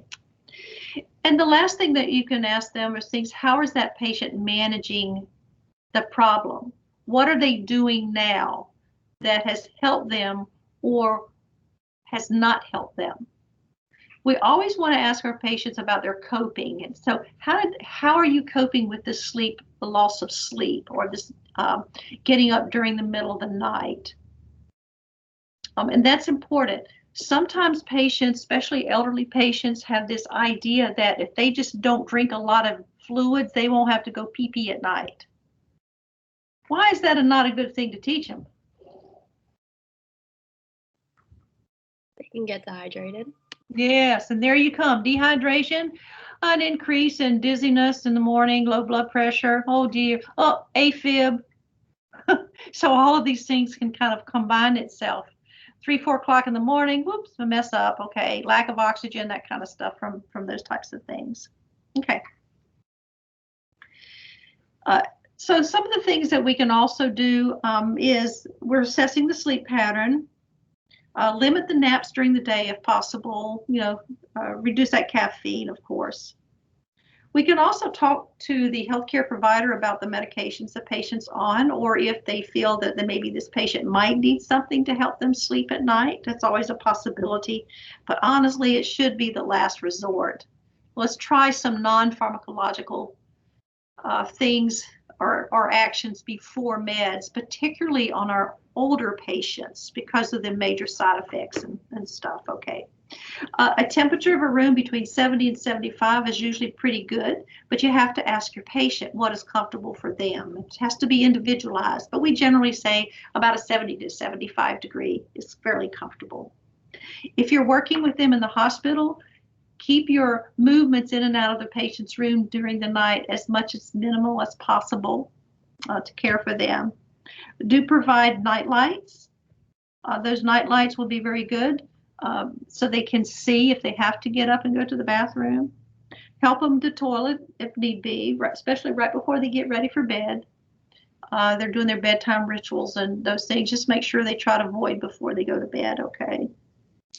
Renal function improves when lying down, okay?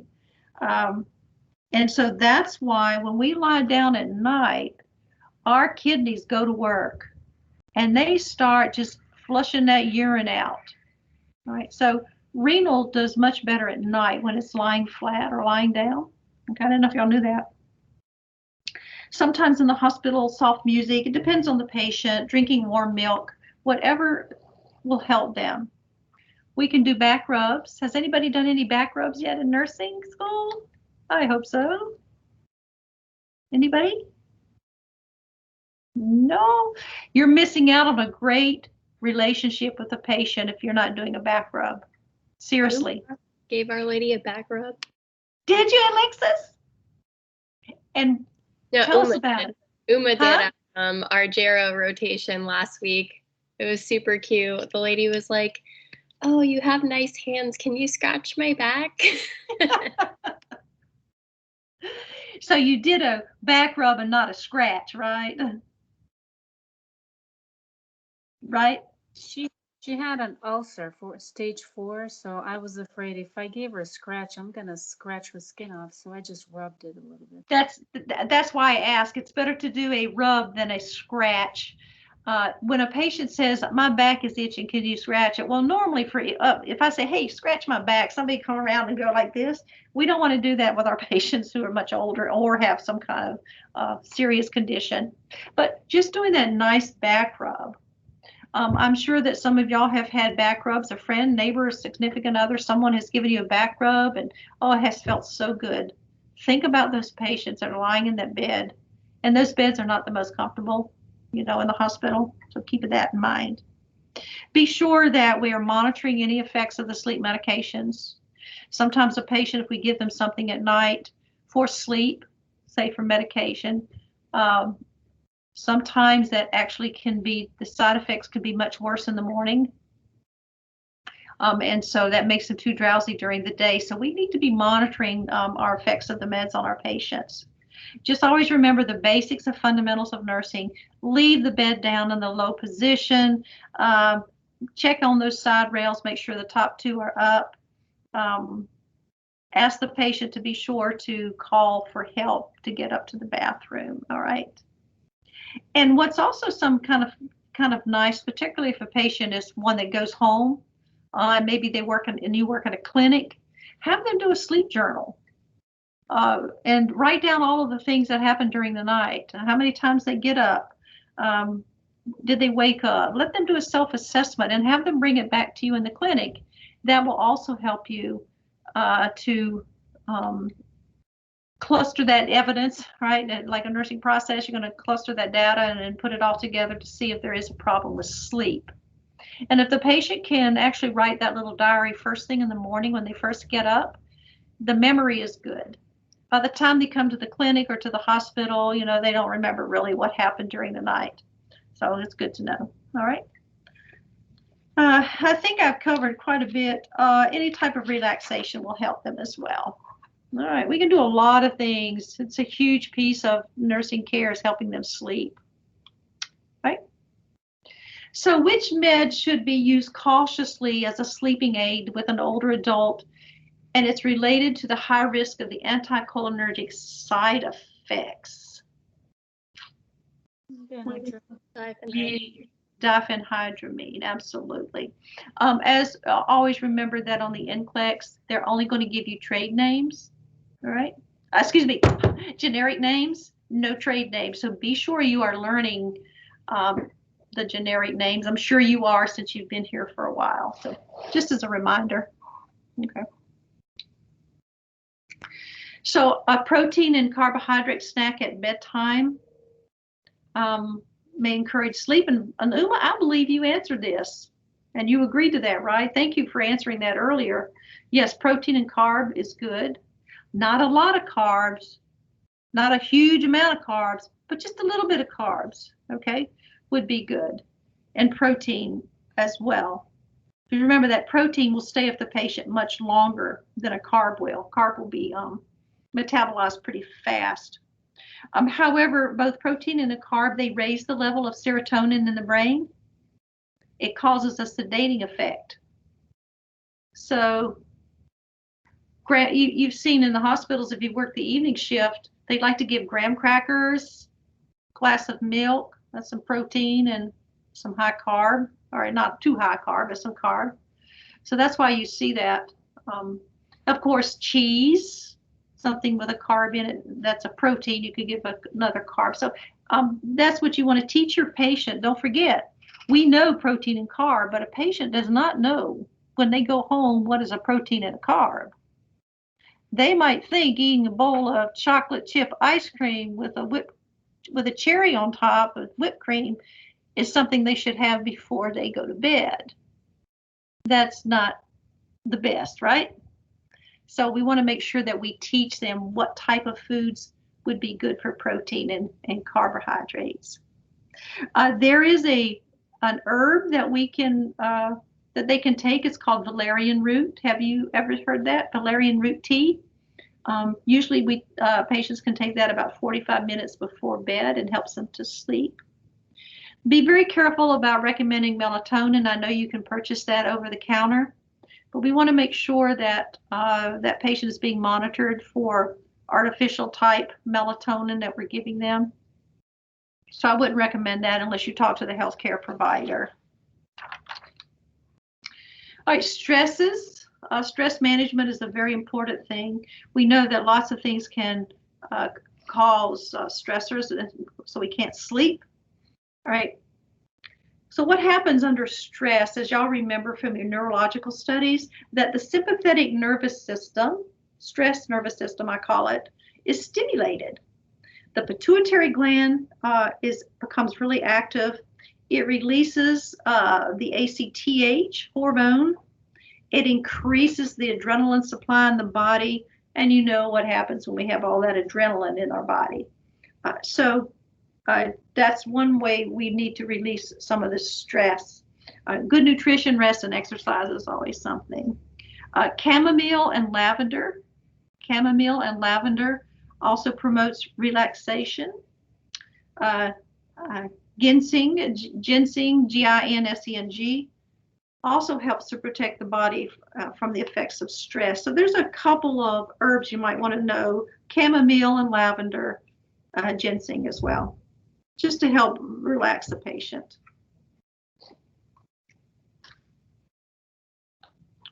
Whoops. Pain control. All right, pain control. This is about the last of this power presentation, okay? Pain definitely interferes with normal sleep patterns, and in the hospital, we're caring for our patients. We definitely need to make sure that their pain is under control, all right? If a patient does have pain, you know how to assess for pain, right? What factors precipitate the pain, describe the pain, what aggravates the pain, what can they do the patient relieve the pain, whether it's medications or what. But we really should be trying non-pharmacological nursing actions before we dump the pain medication on them, all right, because of the side effects and the things that can affect our older patients. We can do positioning.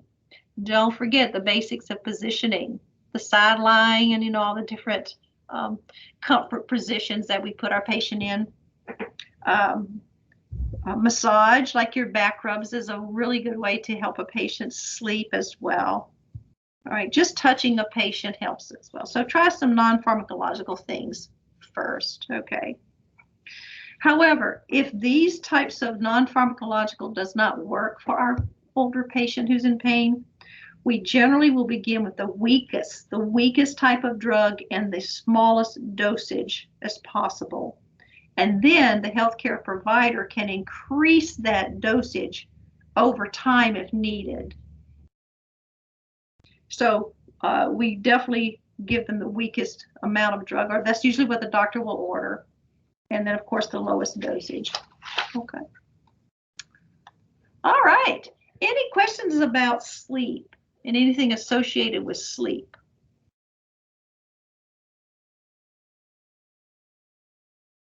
All right, so we're going to go to chapter 15, which is spirituality. All right, and I need to get my, hang on a second, get my PowerPoint up. Okay, let's see. There we go. This is chapter 15. All right. We talk about sleep. Here we go. I have to find my notes. Okay, spirituality. Okay. Just a little bit about spirituality. We're not going to spend a whole lot of time on it. But again, these are terms, just like in all the other chapters. These terms are coming from the front of the chapter, so if you probably recognize those if you've looked into the book. These are just terms to be aware of what they mean, okay? Just to remember, an atheist believes with certainty that there's no superior beings or gods exist. The agnostics doubt that there are superior beings or gods that exist, but they're not sure. So atheists, absolutely not. Agnostics, maybe. Okay, just some terms for you. So as an introduction to religion, we do know that spirituality is practiced by many, many people, and it helps that individual to connect to the divine or a living organism. All right, but spirituality involves relationships and feelings, and everyone has a different belief. And that's where we have to remember as nurses that we have to accept whatever the patient tells us. And this is how we can work with them. Religion, however, is a little bit different. Religion is rules and regulations and rituals related to the divine being. Religion is just like a certain church, a certain ritual we do every time at church. Those are the things that we mean by religion, right? It is an expression of spirituality. However, not all people who are spiritual, okay, have any organized religion. So there's just a little difference between the two here.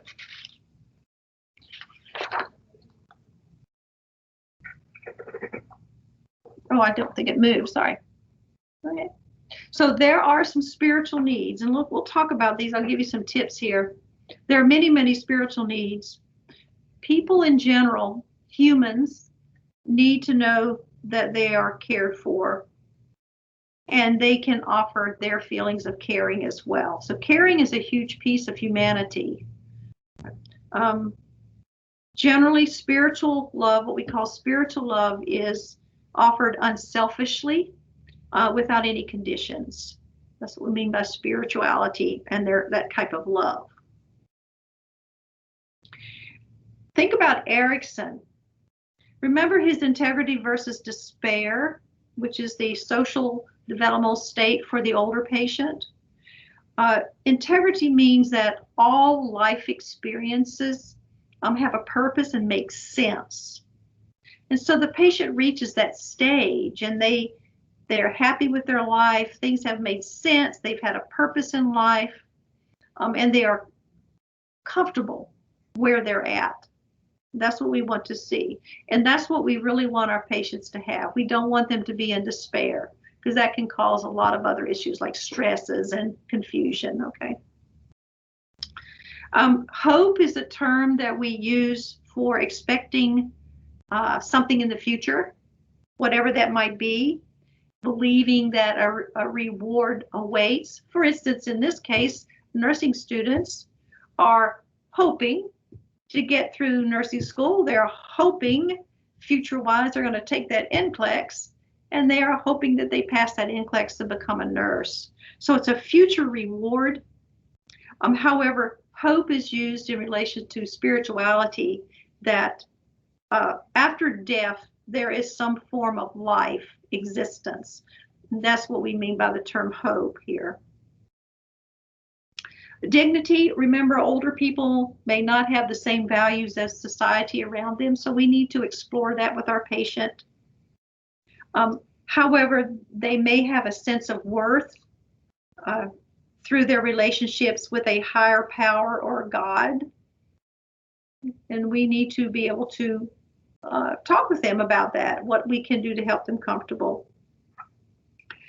One thing that we do know that forgiveness is something that can become a burden for many people when they do not forgive. And so they know that forgiving and accepting mistakes, once that has been accepted, once we have forgiven someone, healing can begin for that particular person.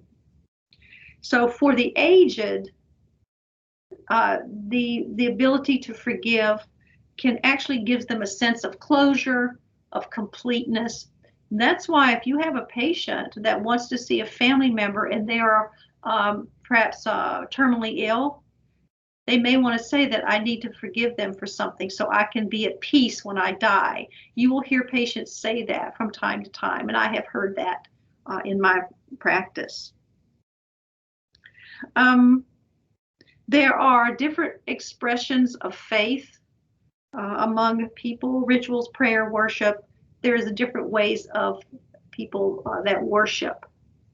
Transcendent is just a term of acceptance of reality beyond what can be seen. There is a reality beyond what we can see. And so it helps us to allow for any type of difficulties in our life. So those are just some terms that your book brings out, and I brought you some of those definitions. So spiritual distress can occur when a person cannot express their faith due to illness or disability. Spiritual distress. And we need to work as a nurse to come up with ways to help them with that. So here's a question. Obviously, it is true. Religion is a significant expression of spirituality, but highly spiritual individuals may not identify with a specific religion. Remember, there's a difference between, and that is definitely true. So how do we assess spiritual needs, class? Well, we've talked a lot about this in the past, but what we're looking here, it's part of a holistic assessment. As nurses, sometimes we kind of forget to do a spiritual needs assessment. And it's important that we do that because that could be a healing mechanism for that patient. 15.1, chapter 15, assessment guide is a spiritual needs assessment guide. Please just kind of glance through that assessment guide, chapter 15.1. It's called spiritual needs, okay? We also need to watch the patient. What are some visible cues when we're taking care of them, this older person, that would indicate their spirituality or their religion? For instance, remember the books, they might have Bibles or some other type of book, spiritual book. They may have crosses. They may have comments. They may have comments like, I need to pray before something happens, or I need to pray with a family member. So keep on your toes about listening and observing what's going on with your patient as far as spirituality. Okay? Always be present with your patients. That means your body is, you walk into that patient's room, you need to be present. Don't be thinking about another patient or something that you have to do or some kind of personal problem. Be present. Patients can tell if we are present with them. They can tell. All right. So offer your undivided attention when you're doing a spiritual assessment, whenever you're talking to your patient, because doing that actually brings us closer to our patient. Focusing only on that patient at that particular time. Okay. Right. All right. Spiritual assessment. It's always ongoing as well. Okay. So on this question, which is the best way to assess spiritual needs of an older adult during a holistic assessment? What do you think?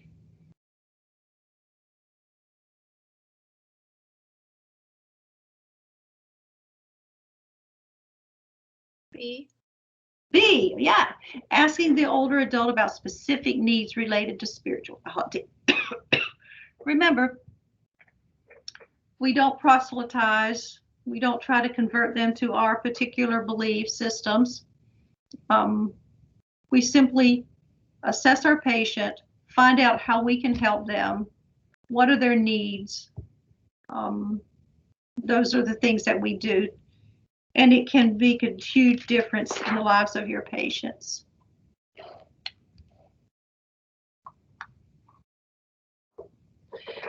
We've said this already. So nursing strategies to address specific spiritual needs, being available to your patient, being present, honoring them based on their beliefs and practices. If they want to be alone, give them the opportunity to be alone. Provide some solitude if necessary. Help to promote their hoping, their beliefs. If they need hope. Hope is what keeps people alive many times. If you ever go hear the stories of somebody maybe lost in the woods and they survived that, what kept them alive, most of the time they'll say, I believe that somebody was coming to get me. I remembered that somebody's going to come get me. So they have that hope, right? And so promoting hope is something that we need to address with our patients or help them with. We also need to look at the situation that the patient is in, helping the patient meet that understanding of what's going on with them. It doesn't necessarily have to be death and dying either. It could just be a condition that they don't understand. So we want to help them to understand what's going on and what is their specific meaning in that particular problem, all right, what's challenging them. We definitely want to allow them to make sure that they have an opportunity to practice their religious rituals if necessary. So whatever they want, we do try that. And then there's lots of opportunities in the hospital. They have a pastoral department who can help with that as well. Remember talking about praying with and for. We normally do not pray with the patient unless they ask us to. And then, of course, you can ask the patient, how would you like to pray? So you want to kind of keep it on their terms, not on our personal terms. So if they want you to pray with them, there's nothing wrong with nurses praying with their patients, as long as the patient is the one that requests that assistance. Okay. If you're uncomfortable praying with a patient, you can always ask them that you would like to go maybe contact the pastoral department, and whatever religion or faith that they have, that's who we will contact, their religious leaders, okay, in the hospital. There are some specific beliefs that impact healthcare, and so I'm just putting these up here. You want to kind of know these. Sometimes NCLEX and ATI will ask a few questions about these particular groups. So for the Christian, the body is the temple of the Holy Spirit. Hinduism, they believe that illness is a punishment for sins. They also are a vegetarian. They generally abstain from alcohol and tobacco. Orthodox Jewish people do not mix meat with milk. They have kosher foods. Islam, organ donation is not allowed. There's certain prayer and fasting rituals. This is only a small amount of information on these groups, class. Buddhism, very similar to Hinduism to some extent. They are vegetarians as well, and they also abstain from alcohol and tobacco. Okay. I believe in your Saunders, the big review, your Saunders review book, there are some religious discussions in there about the different groups as well. And I think your textbook may have a little extra information on there. So yes, it is therapeutically beneficial to support our patients' spirituality. We want to help them to fulfill their needs spiritually, whatever that we can do in the hospital or at home. It might be a home health care nurse. Those are the things. Remember, we want to promote hope. And how do we promote hope? I gave you a whole bunch of stuff here, but Sometimes hope is very challenging to our older patients because of disabilities, illnesses, various conditions. Someone who is hopeless, they have drained energy, they don't take care of themselves, they have poor healing. If somebody loses hope, they tend to die much faster than someone who does have hope. And so here's just a list of things that we can do to promote hope in our patients. Lots and lots of things, all right? I won't read through those to you, but many, many things that we can do to promote hope in our patients.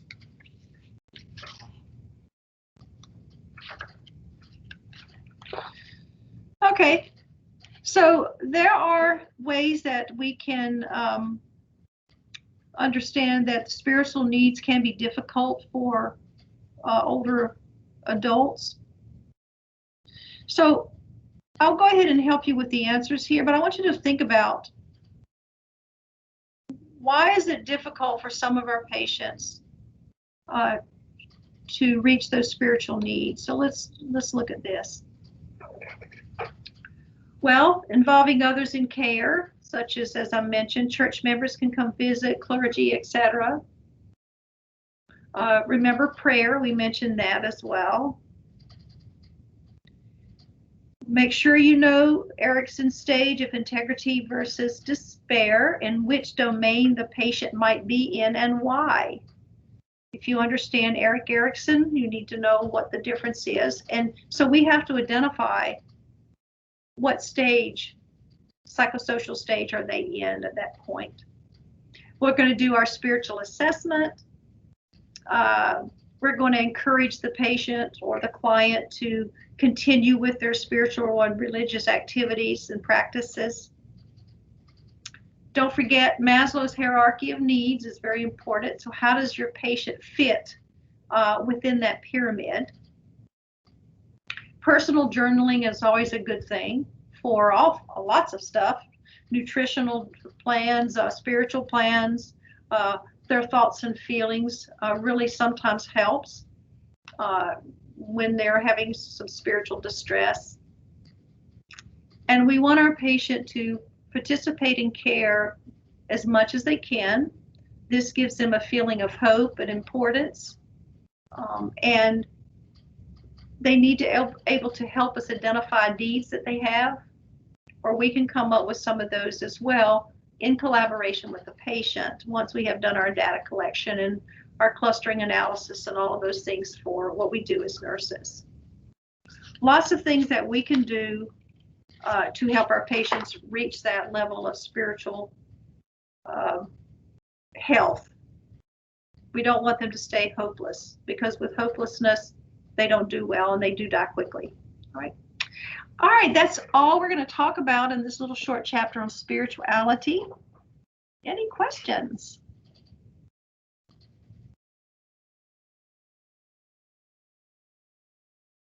All right, sounds like there's no questions. So we've talked about a lot of things, just briefly about a lot of things today already. Aging, sleep and rest, and spirituality. The last thing we're going to talk about is sexuality in nursing. And that was in the last week. So if you're looking for it, it's probably up there in class 2 or in the first module, the first week. All right, sexuality. So we're going to look at this, and I'm going to try to finish it before 12, because I really want to show you the video to end this discussion today in a more of a positive light, instead of all the horrible things about what happens as you age. Okay, so let me get that over here, sexuality. Okay, what time do we come back from break? It was 10:15, right? Or no? 10:15. What time? It was? Oh, so we need a break. We need a break, and I'll put on the last slide, which is sexuality and intimacy, which is chapter 16. So come back about 20 minutes till 12, and we'll take about 20 minutes to go over sexuality and intimacy.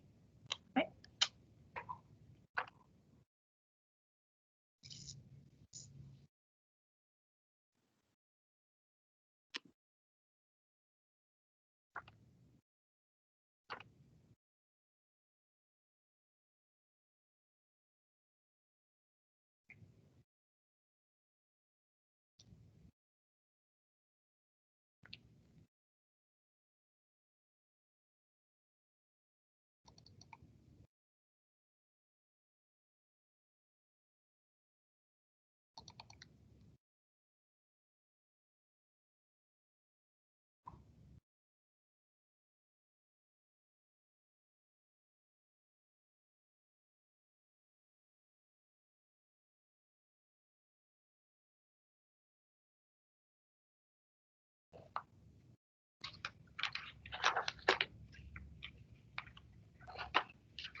All right, class.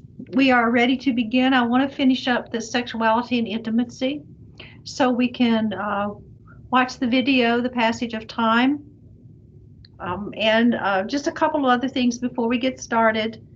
Your first exam is scheduled for Thursday, and you have the information for the exam. There's 70 questions on the exam, and there's 7 dosage calculations on that exam. I'll send you an email just as a reminder for you. Okay. We are having I'm excited about the group project next week. It's on environmental safety, which is awesome. However, what I will do is that I will also prepare a voiceover for the safety chapter. Even though we're going to have a group of students doing it, sometimes students have asked me in the past if I would do my own PowerPoint for that. I've already created the PowerPoint, but I will go ahead and voice over it, even though we have students doing it. So just to help you out a little bit with that. But I'm really excited about Thursday. I can't wait to see what that first group has in mind for us. All right. So let's go ahead and start with chapter on sexuality and intimacy. Again, a fairly short chapter, but some important things that are in there. For the most part, older adults still have interest in sexual intimacy. Sometimes there are physical problems with sexual function that have to be addressed, or maybe can interfere with that. But for the most part, the sexual intimacy is definitely there. Okay. There are some terms in your textbook. Please be sure you know those. The first one is andropause. What that means is a decline in testosterone levels. And it's right there at the front of I don't think I wrote it on here for you, but just be sure you know them. Dyspareunia is painful intercourse. Generally, this comes from the vaginal dryness and elasticity for your female patients. So those are some terms to know. Erectile dysfunction, menopause, peripause, the years prior to menopause, okay, and the postmenopause is greater than 12 months after the start of menopause. These are just some terms that are located at the beginning of your chapter on chapter 16. Just be familiar with the terms. All right. Okay. So let's talk about some attitudes toward, some attitudes towards sex in older adults. For many, many years, nurses and even doctors did not even talk about sexual topics because it was considered taboo, all right, and were not appropriate to discuss. So the older adults, some of them are most likely to have come from a time or generation where they didn't talk about sexual activities at all. And so they might be a little bit hesitant to discuss these things with you as nurses, but it is important if we possibly can. All right. We do know that over the years, the attitudes about sexuality are changing. And sexual workshops, there's all kinds of workshops in literature and counselors and therapists and things like that. Even TV shows and other forms of education are available now to the general public in relationship to sexuality. However, we still know that there's minimal discussion with the older adult in relationship to sexual intimacy. In fact, some people mock it, they discourage it, and they are viewed suspiciously if an older adult wants to have sexual relationships with someone. For instance, you have a 30-year-old male who is considered a playboy when they're young, but when they get to be 70 years old, they're labeled as a dirty old man. And so that is a stereotypical comment that we might have heard, right? So older adults that are not married engage in sexual intimacy is also viewed differently than the middle or younger generation. So if they're not married and they're having sexual intimacy, they're going to be viewed differently than someone who is much younger and having sexual relationships outside of marriage. So there are some examples of disrespect. So let's take a look at these. And this is really important information here, simply because these are things that we need to be cautious of or aware of, that if we see someone doing some of these things, or we ourselves are doing some of these things, we want to remember that we need to correct it. There are many, many older adult women who still feel very attractive, and they want their hair and makeup fixed each day, along with their clothes to be nice.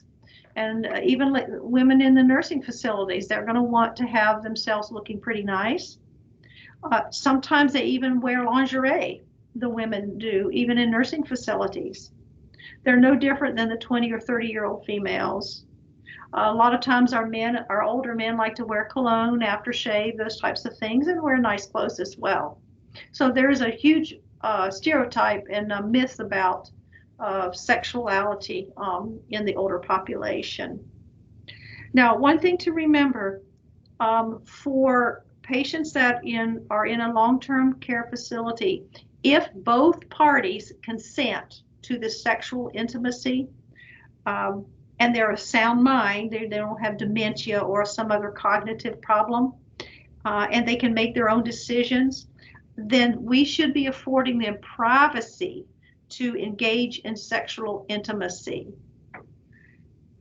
But remember, it has to be mutual consent. It has to be that they're not confused, that they are fully conscious of their minds. In fact, if we don't allow that to happen, it can be considered a violation of their rights of dignity and respect, and can actually be a citation or penalty in one of these long-term care facilities if they don't offer that to those people. The opposite is true as well, of course, right? If there are unwanted sexual advances do occur in the long-term care facility, that also can be a violation of rights, and in some cases it can be considered abuse or neglect.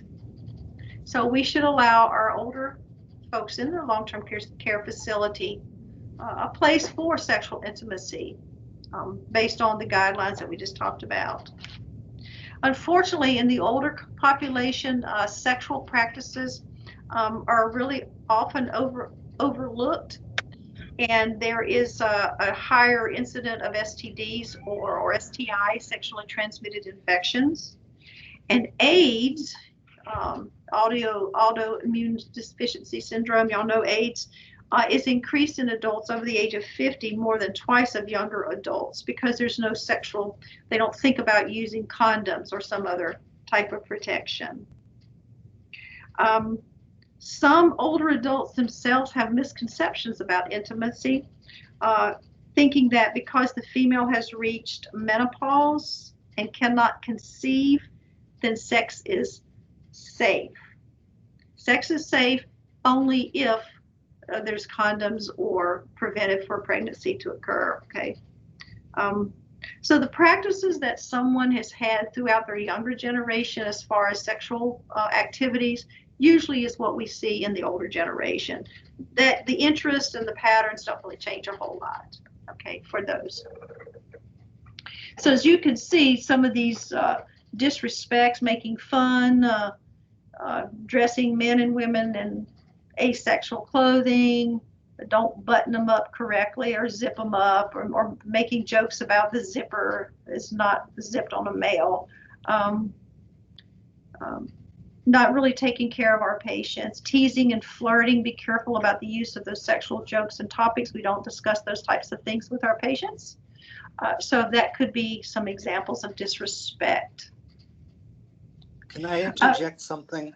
Sure, Steve. A patient I had last Monday, and I'm not sure like how to handle this. I mean, she was really sweet, and she's like 70, I think.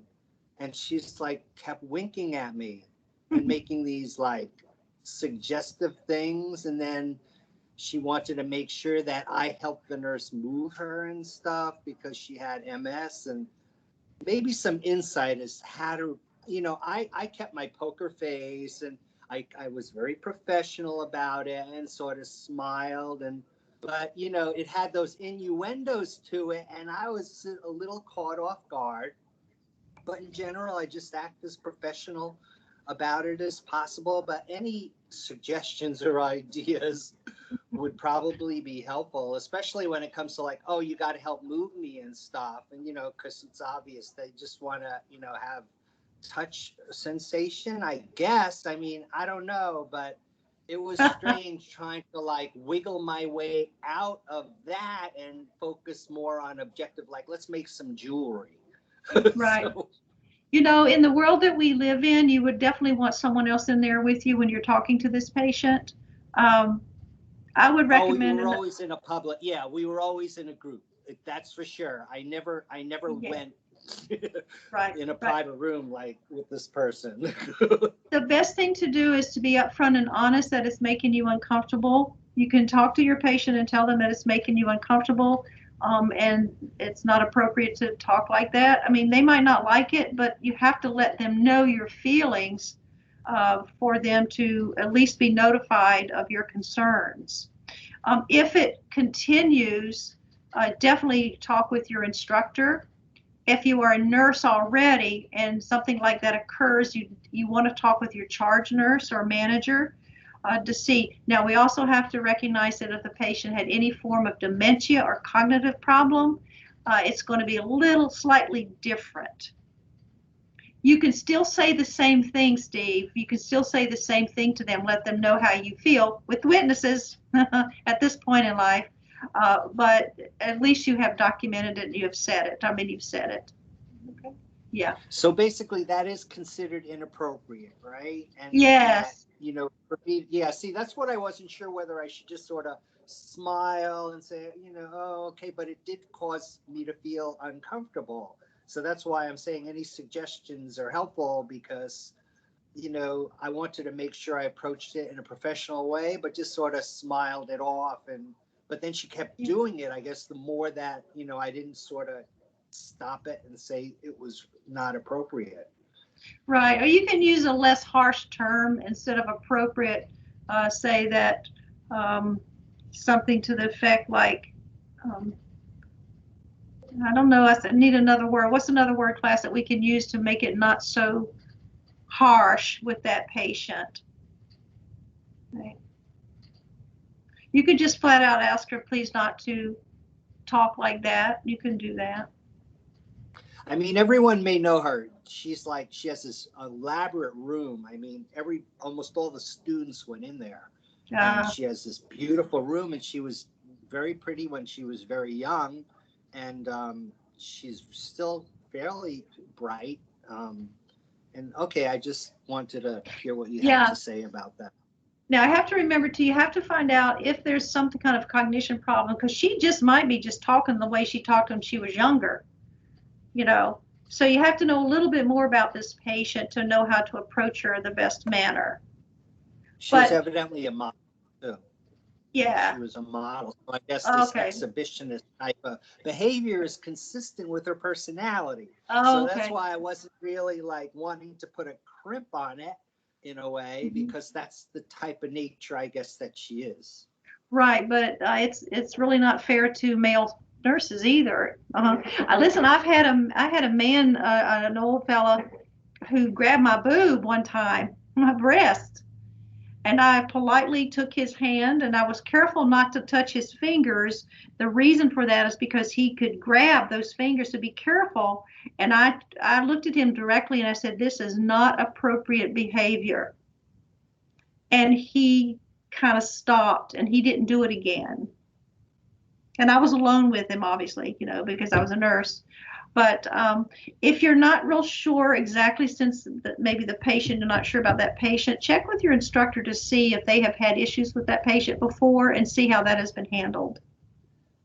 Yeah, great information. Yeah, y'all gonna run into this kind of thing right out there. All right, so menopause, permanent cessation of menses. But we know that with good health practices, older adults can actually continue to experience a healthy sex life, all right? Sometimes, based on the culture, the older woman in some some cultures, they feel attractive due to their life experiences. But what we see in Western culture, sometimes the middle age or the older woman is viewed as physically unattractive on the outward piece because of, our the aging. So sometimes in the Western world, that's kind of the perception that we are given. Okay, and emphasis for the Western culture really is not on inner beauty, but it's more on what you look like. Right? So just kind of keep that in mind. However, with the baby boomers, the older females are more assertive and much more proactive now. So they're not going to be confined to the external look. They're going to be having much more knowledge. You're going to be much more active in those things. So it just depends on what the culture is that you're living in. We have to kind of make sure that we talk to our women about the changes with menopause. And it's important that they understand the changes in the body and how that can affect their lifestyles. And definitely want to make sure we're teaching them about safe sex. Okay. Andropause, this is where testosterone lowers in men. And really, men begin to decline with testosterone around the age of 30. Not in all men, but in many men. And it's definitely a slower process than menopause is for females. So the testicles can still produce testosterone even in these gradually older men.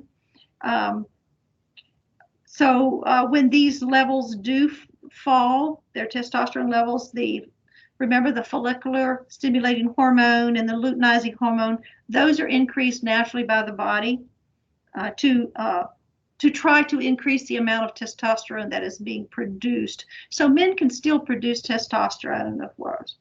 Now, low levels of testosterone has been an issue for men who have lost a lot of muscle strength, a lot of muscle mass, so they develop these low levels of testosterone.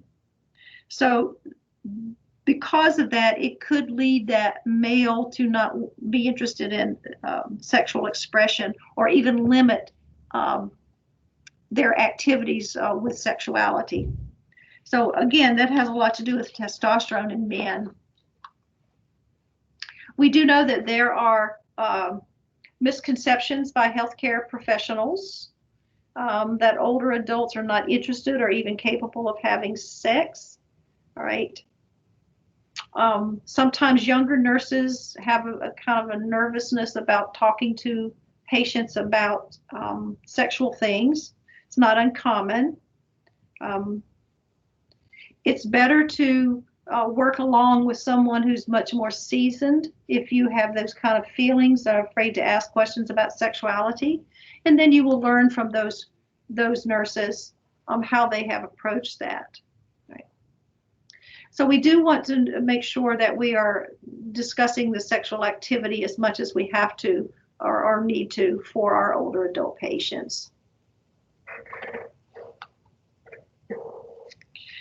Sexual behaviors and roles, again, same thing. Older adults can and do enjoy sex. For at one time, remember the roles have changed. At one time, the older men were aggressive and they were independent and they were strong. And then this has changed over time.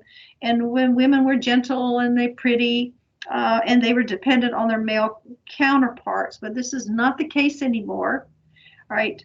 However, remember, past experience was particularly with your baby boomers and the older generations. What they did in the past will follow them generally into their aged years. So past experience does make a difference. So knowing the ages of your patients and what generation they came from is important as well. Always remember that intimacy does not necessarily have to be sexual intercourse. There's many ways to express intimacy: touching, words, talking, just being around someone else. However, we do know that some of the problems with intimacy is that if someone has had a spouse that has died, or they have lots of relatives that have died, or family members, they might have difficulty with intimacy at their later ages. So it's more than physical act. Okay. All the things that are related age-wise to older people, such as heart failure and COPD and bone or muscle diseases, all of those things can affect a patient's sexual life. And again, you have to know the condition of the patient and their history. Medications, also important to remember. And fear of what other people may think is also something to discuss, or to at least to be able to observe with your patient, particularly if they are in the generation, baby boomers, for instance, who have grown up in a different era, and even the older ones are different. So there's a lot of age-related changes to that. Again, do a sexual as much as you can as far as a comprehensive nursing assessment. There's a lot more to this than we're going to talk about in this little chapter that we have here, but we do need to have some idea of the patients, or older patients' sexuality and their sexual activity, so we can decide how we can teach them, if anything. Right. What we are defining now is that syphilis is on the rise in the older population, because for many years the doctors didn't even talk about sexual infections, and so syphilis has become a major issue as well now. Right. The unavailability of a partner is something to think. For older women, there is a lack of partners, because remember, there's more women than men in the older population, and so not having sex could be just simply related because there's not enough men to go around. Okay, particularly for older women, because by age 65 there's 7 men to every 10 women, and by age 85 there's 1 man to every 5 women. So competition is furious, all right, at those times of life. Men tend to marry younger women, not older women, and most older men are married, and most older women are widowed. We talk a little bit about this, some of the first chapters of this course. So there are some issues with even having a partner at this later stage of life. What about the psychological barriers? Well, basically, there can be comments about sexual desires or interest that could keep an older person, if we make comments or hear nasty comments about an older person and they're thinking about calling them names or dirty old man, like I mentioned earlier, that actually can keep an older person from even pursuing their sexual interest. Right? It's important. Financially, if people feel they get married to be intimate and they have financial problems, things that are within a marriage can also be a problem for sexual intimacy. And so because of all the stressors within that marriage or within that relationship can cause an impact on the sexual intimacy as well. There is a couple of misconceptions here. There's a misconception that erections are not possible after a prostatectomy, or there is penetration is harmful for someone who's had for a female after menopause. These are all misconceptions. That's not necessarily true. Okay. Some people think that menopause keeps us or older women from enjoying sex or having sex. We know that's not true either. That's a misconception. There's a misconception about if you have heart conditions that you shouldn't have sex, that you might die in the act of having a sexual intercourse. Again, that is a misconception. And the last one there as well is the attitudes of society, and that they think that older people have lost the interest in intimacy and sexual intimacy. So that's your psychological barriers. There are some barriers for females as far as medical conditions. We know that there's a decreased estrogen, which causes vaginal dryness, causes infections. Vaginal infections can be a problem because it's painful, so there wouldn't be any sexual intercourse. Someone who is incontinence, some female who has had like a cystocele where there, or whether, you know, if the bladder has dropped into the cervical area, that can be very uncomfortable, along with a uterine prolapse. If there's any medical conditions like that with the females, those physical conditions can actually change their interest in sex. All right. So there's many interventions for these different types of conditions in women. All right. So we want to make sure that our patients know that sexual activity probably is important for them in retaining their function and their psychological well-being. So we want to make sure that the patient understands that even with physical conditions, there's some things that maybe surgery or the doctors can recommend, or even things that we can help our patients with. Definitely with the vaginal dryness, there's lots of lubricants on the market that can help that because of the decreased lubrication in the female's vagina. For men, let's take a look at men. Male erection is one of the major issues these days. We see a lot about that now. There's lots of treatment for it. Infections can also be a barrier to having sexual activity. I put a bunch of things up here. Renal failure, you know, hypertension, all of those things can possibly interfere with the ability to have sexual activity. So our males and females of older age need to have physical exams. Females need to, you know, have their vaginal exams, and men need to have their scrotal exams and testicle exams and overall health exams to have safe and satisfying sex. Okay. However, dementia affects sexual behavior as well. There can be, we've mentioned already, and Steve brought up some good points here earlier, that there can be some inappropriate behaviors. Medications can affect libido and the function of the male and female as well, right? ACE inhibitors, your diuretics, your anti-anxieties, the antidepressants, your even NSAIDs, all right, sedatives, hypnotics. So many medications can interfere with the ability to have safe sex or to have satisfying sex. So we need to educate our family members to understand what is dementia and how that sexual issues are come about. And we're not going to talk about all the details of how to handle someone who has dementia and having sex at the same time. But there's a lot of, sometimes that happens in long-term care facilities where there might be somebody who's has dementia and is very, very inappropriate. So that has to be watched constantly in the long-term care facilities.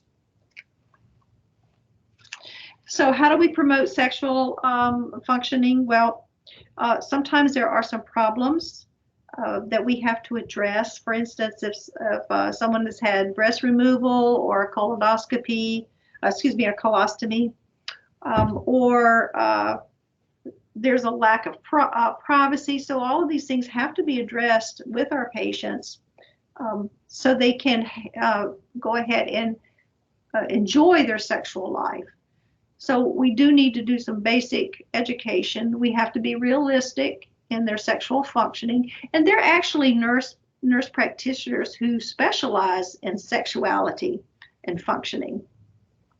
But we need to be prepared as nurses to openly discuss it as part of our assessment. All right.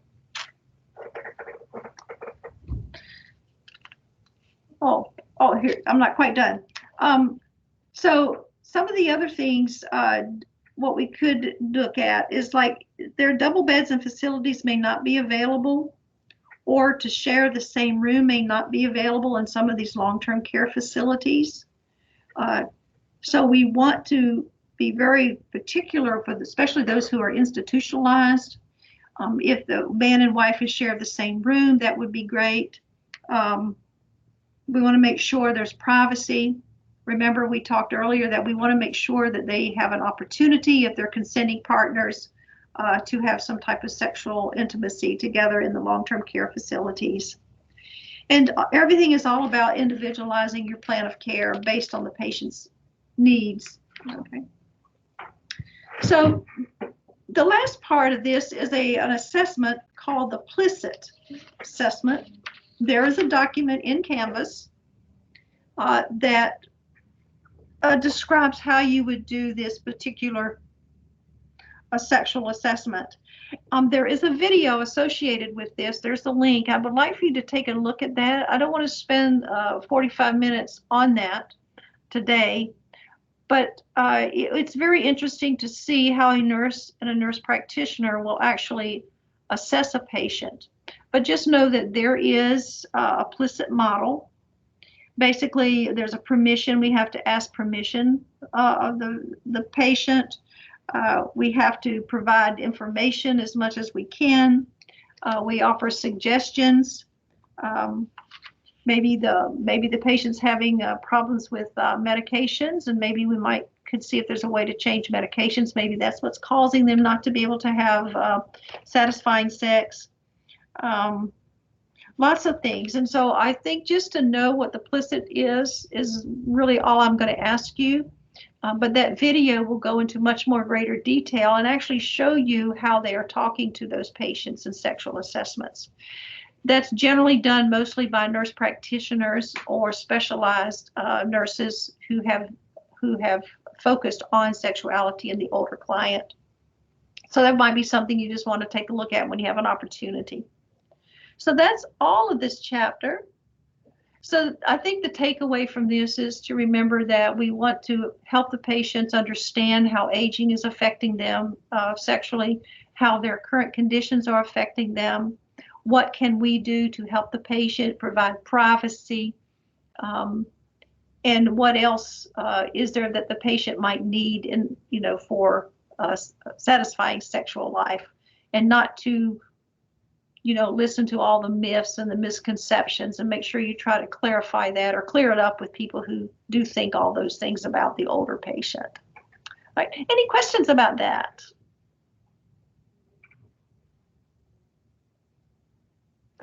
No questions. Okay. So again, that's all I'm going to talk to you about with sexuality. So it's 12:13. Class, what I'd like to do is end this with the Passage of Time documentary. It's an hour and 8 minutes long. I know that you are done at 1 o'clock. However, I'm going to start it for you, and I'll be right here with you. And then what will happen at 1 o'clock, I know you have things this afternoon. If you want to, we'll be done with class at 1 o'clock, but it's going to be recorded for you so you can enjoy the rest of the video. I think to me, it was an eye-opener. It is a documentary. It's an excellently produced one on how older patients, or older people, I should say, not necessarily patients, think about life in general, from infancy all the way until old age. So I want to leave you with something positive instead of all these sad stories about the patients that got a lot of these aging problems. All right, is that fair enough? Is that good? Can you post the link though in the chat, because some of us do need to eat lunch and then drive to the school. So, in order to be in class, and then we have a lab after that. So it would help to have the link at least to go back and look at it. Okay, I'm going to videotape this. I'm going to record it. So it'll be posted as a recording? Yeah, it'll be a recording. As far as I know, it should record. It's a documentary. So you'll be able to get it. All right, okay. All right. Because it is I own the video, so I have to record it so you can get to it. There's no link involved. Does that make sense? Okay. Yeah. Okay. Yeah, I totally understand. I know y'all have a very busy afternoon today. Okay, so I will send you just a little bit of information about your exam. There's 70 questions. 7, I think, are dosage calculations. All right. Just the basic information that you've learned and reviewed. Right. So is there any questions before I have to leave? I mean, I have to put it on. I don't want to hold you up too long. All right. Well, I hope you enjoy it. Maybe we can talk about it next week, or actually this coming Thursday. I forget, we have 2 classes. So let me go ahead and open up the video. Can you see this man's face?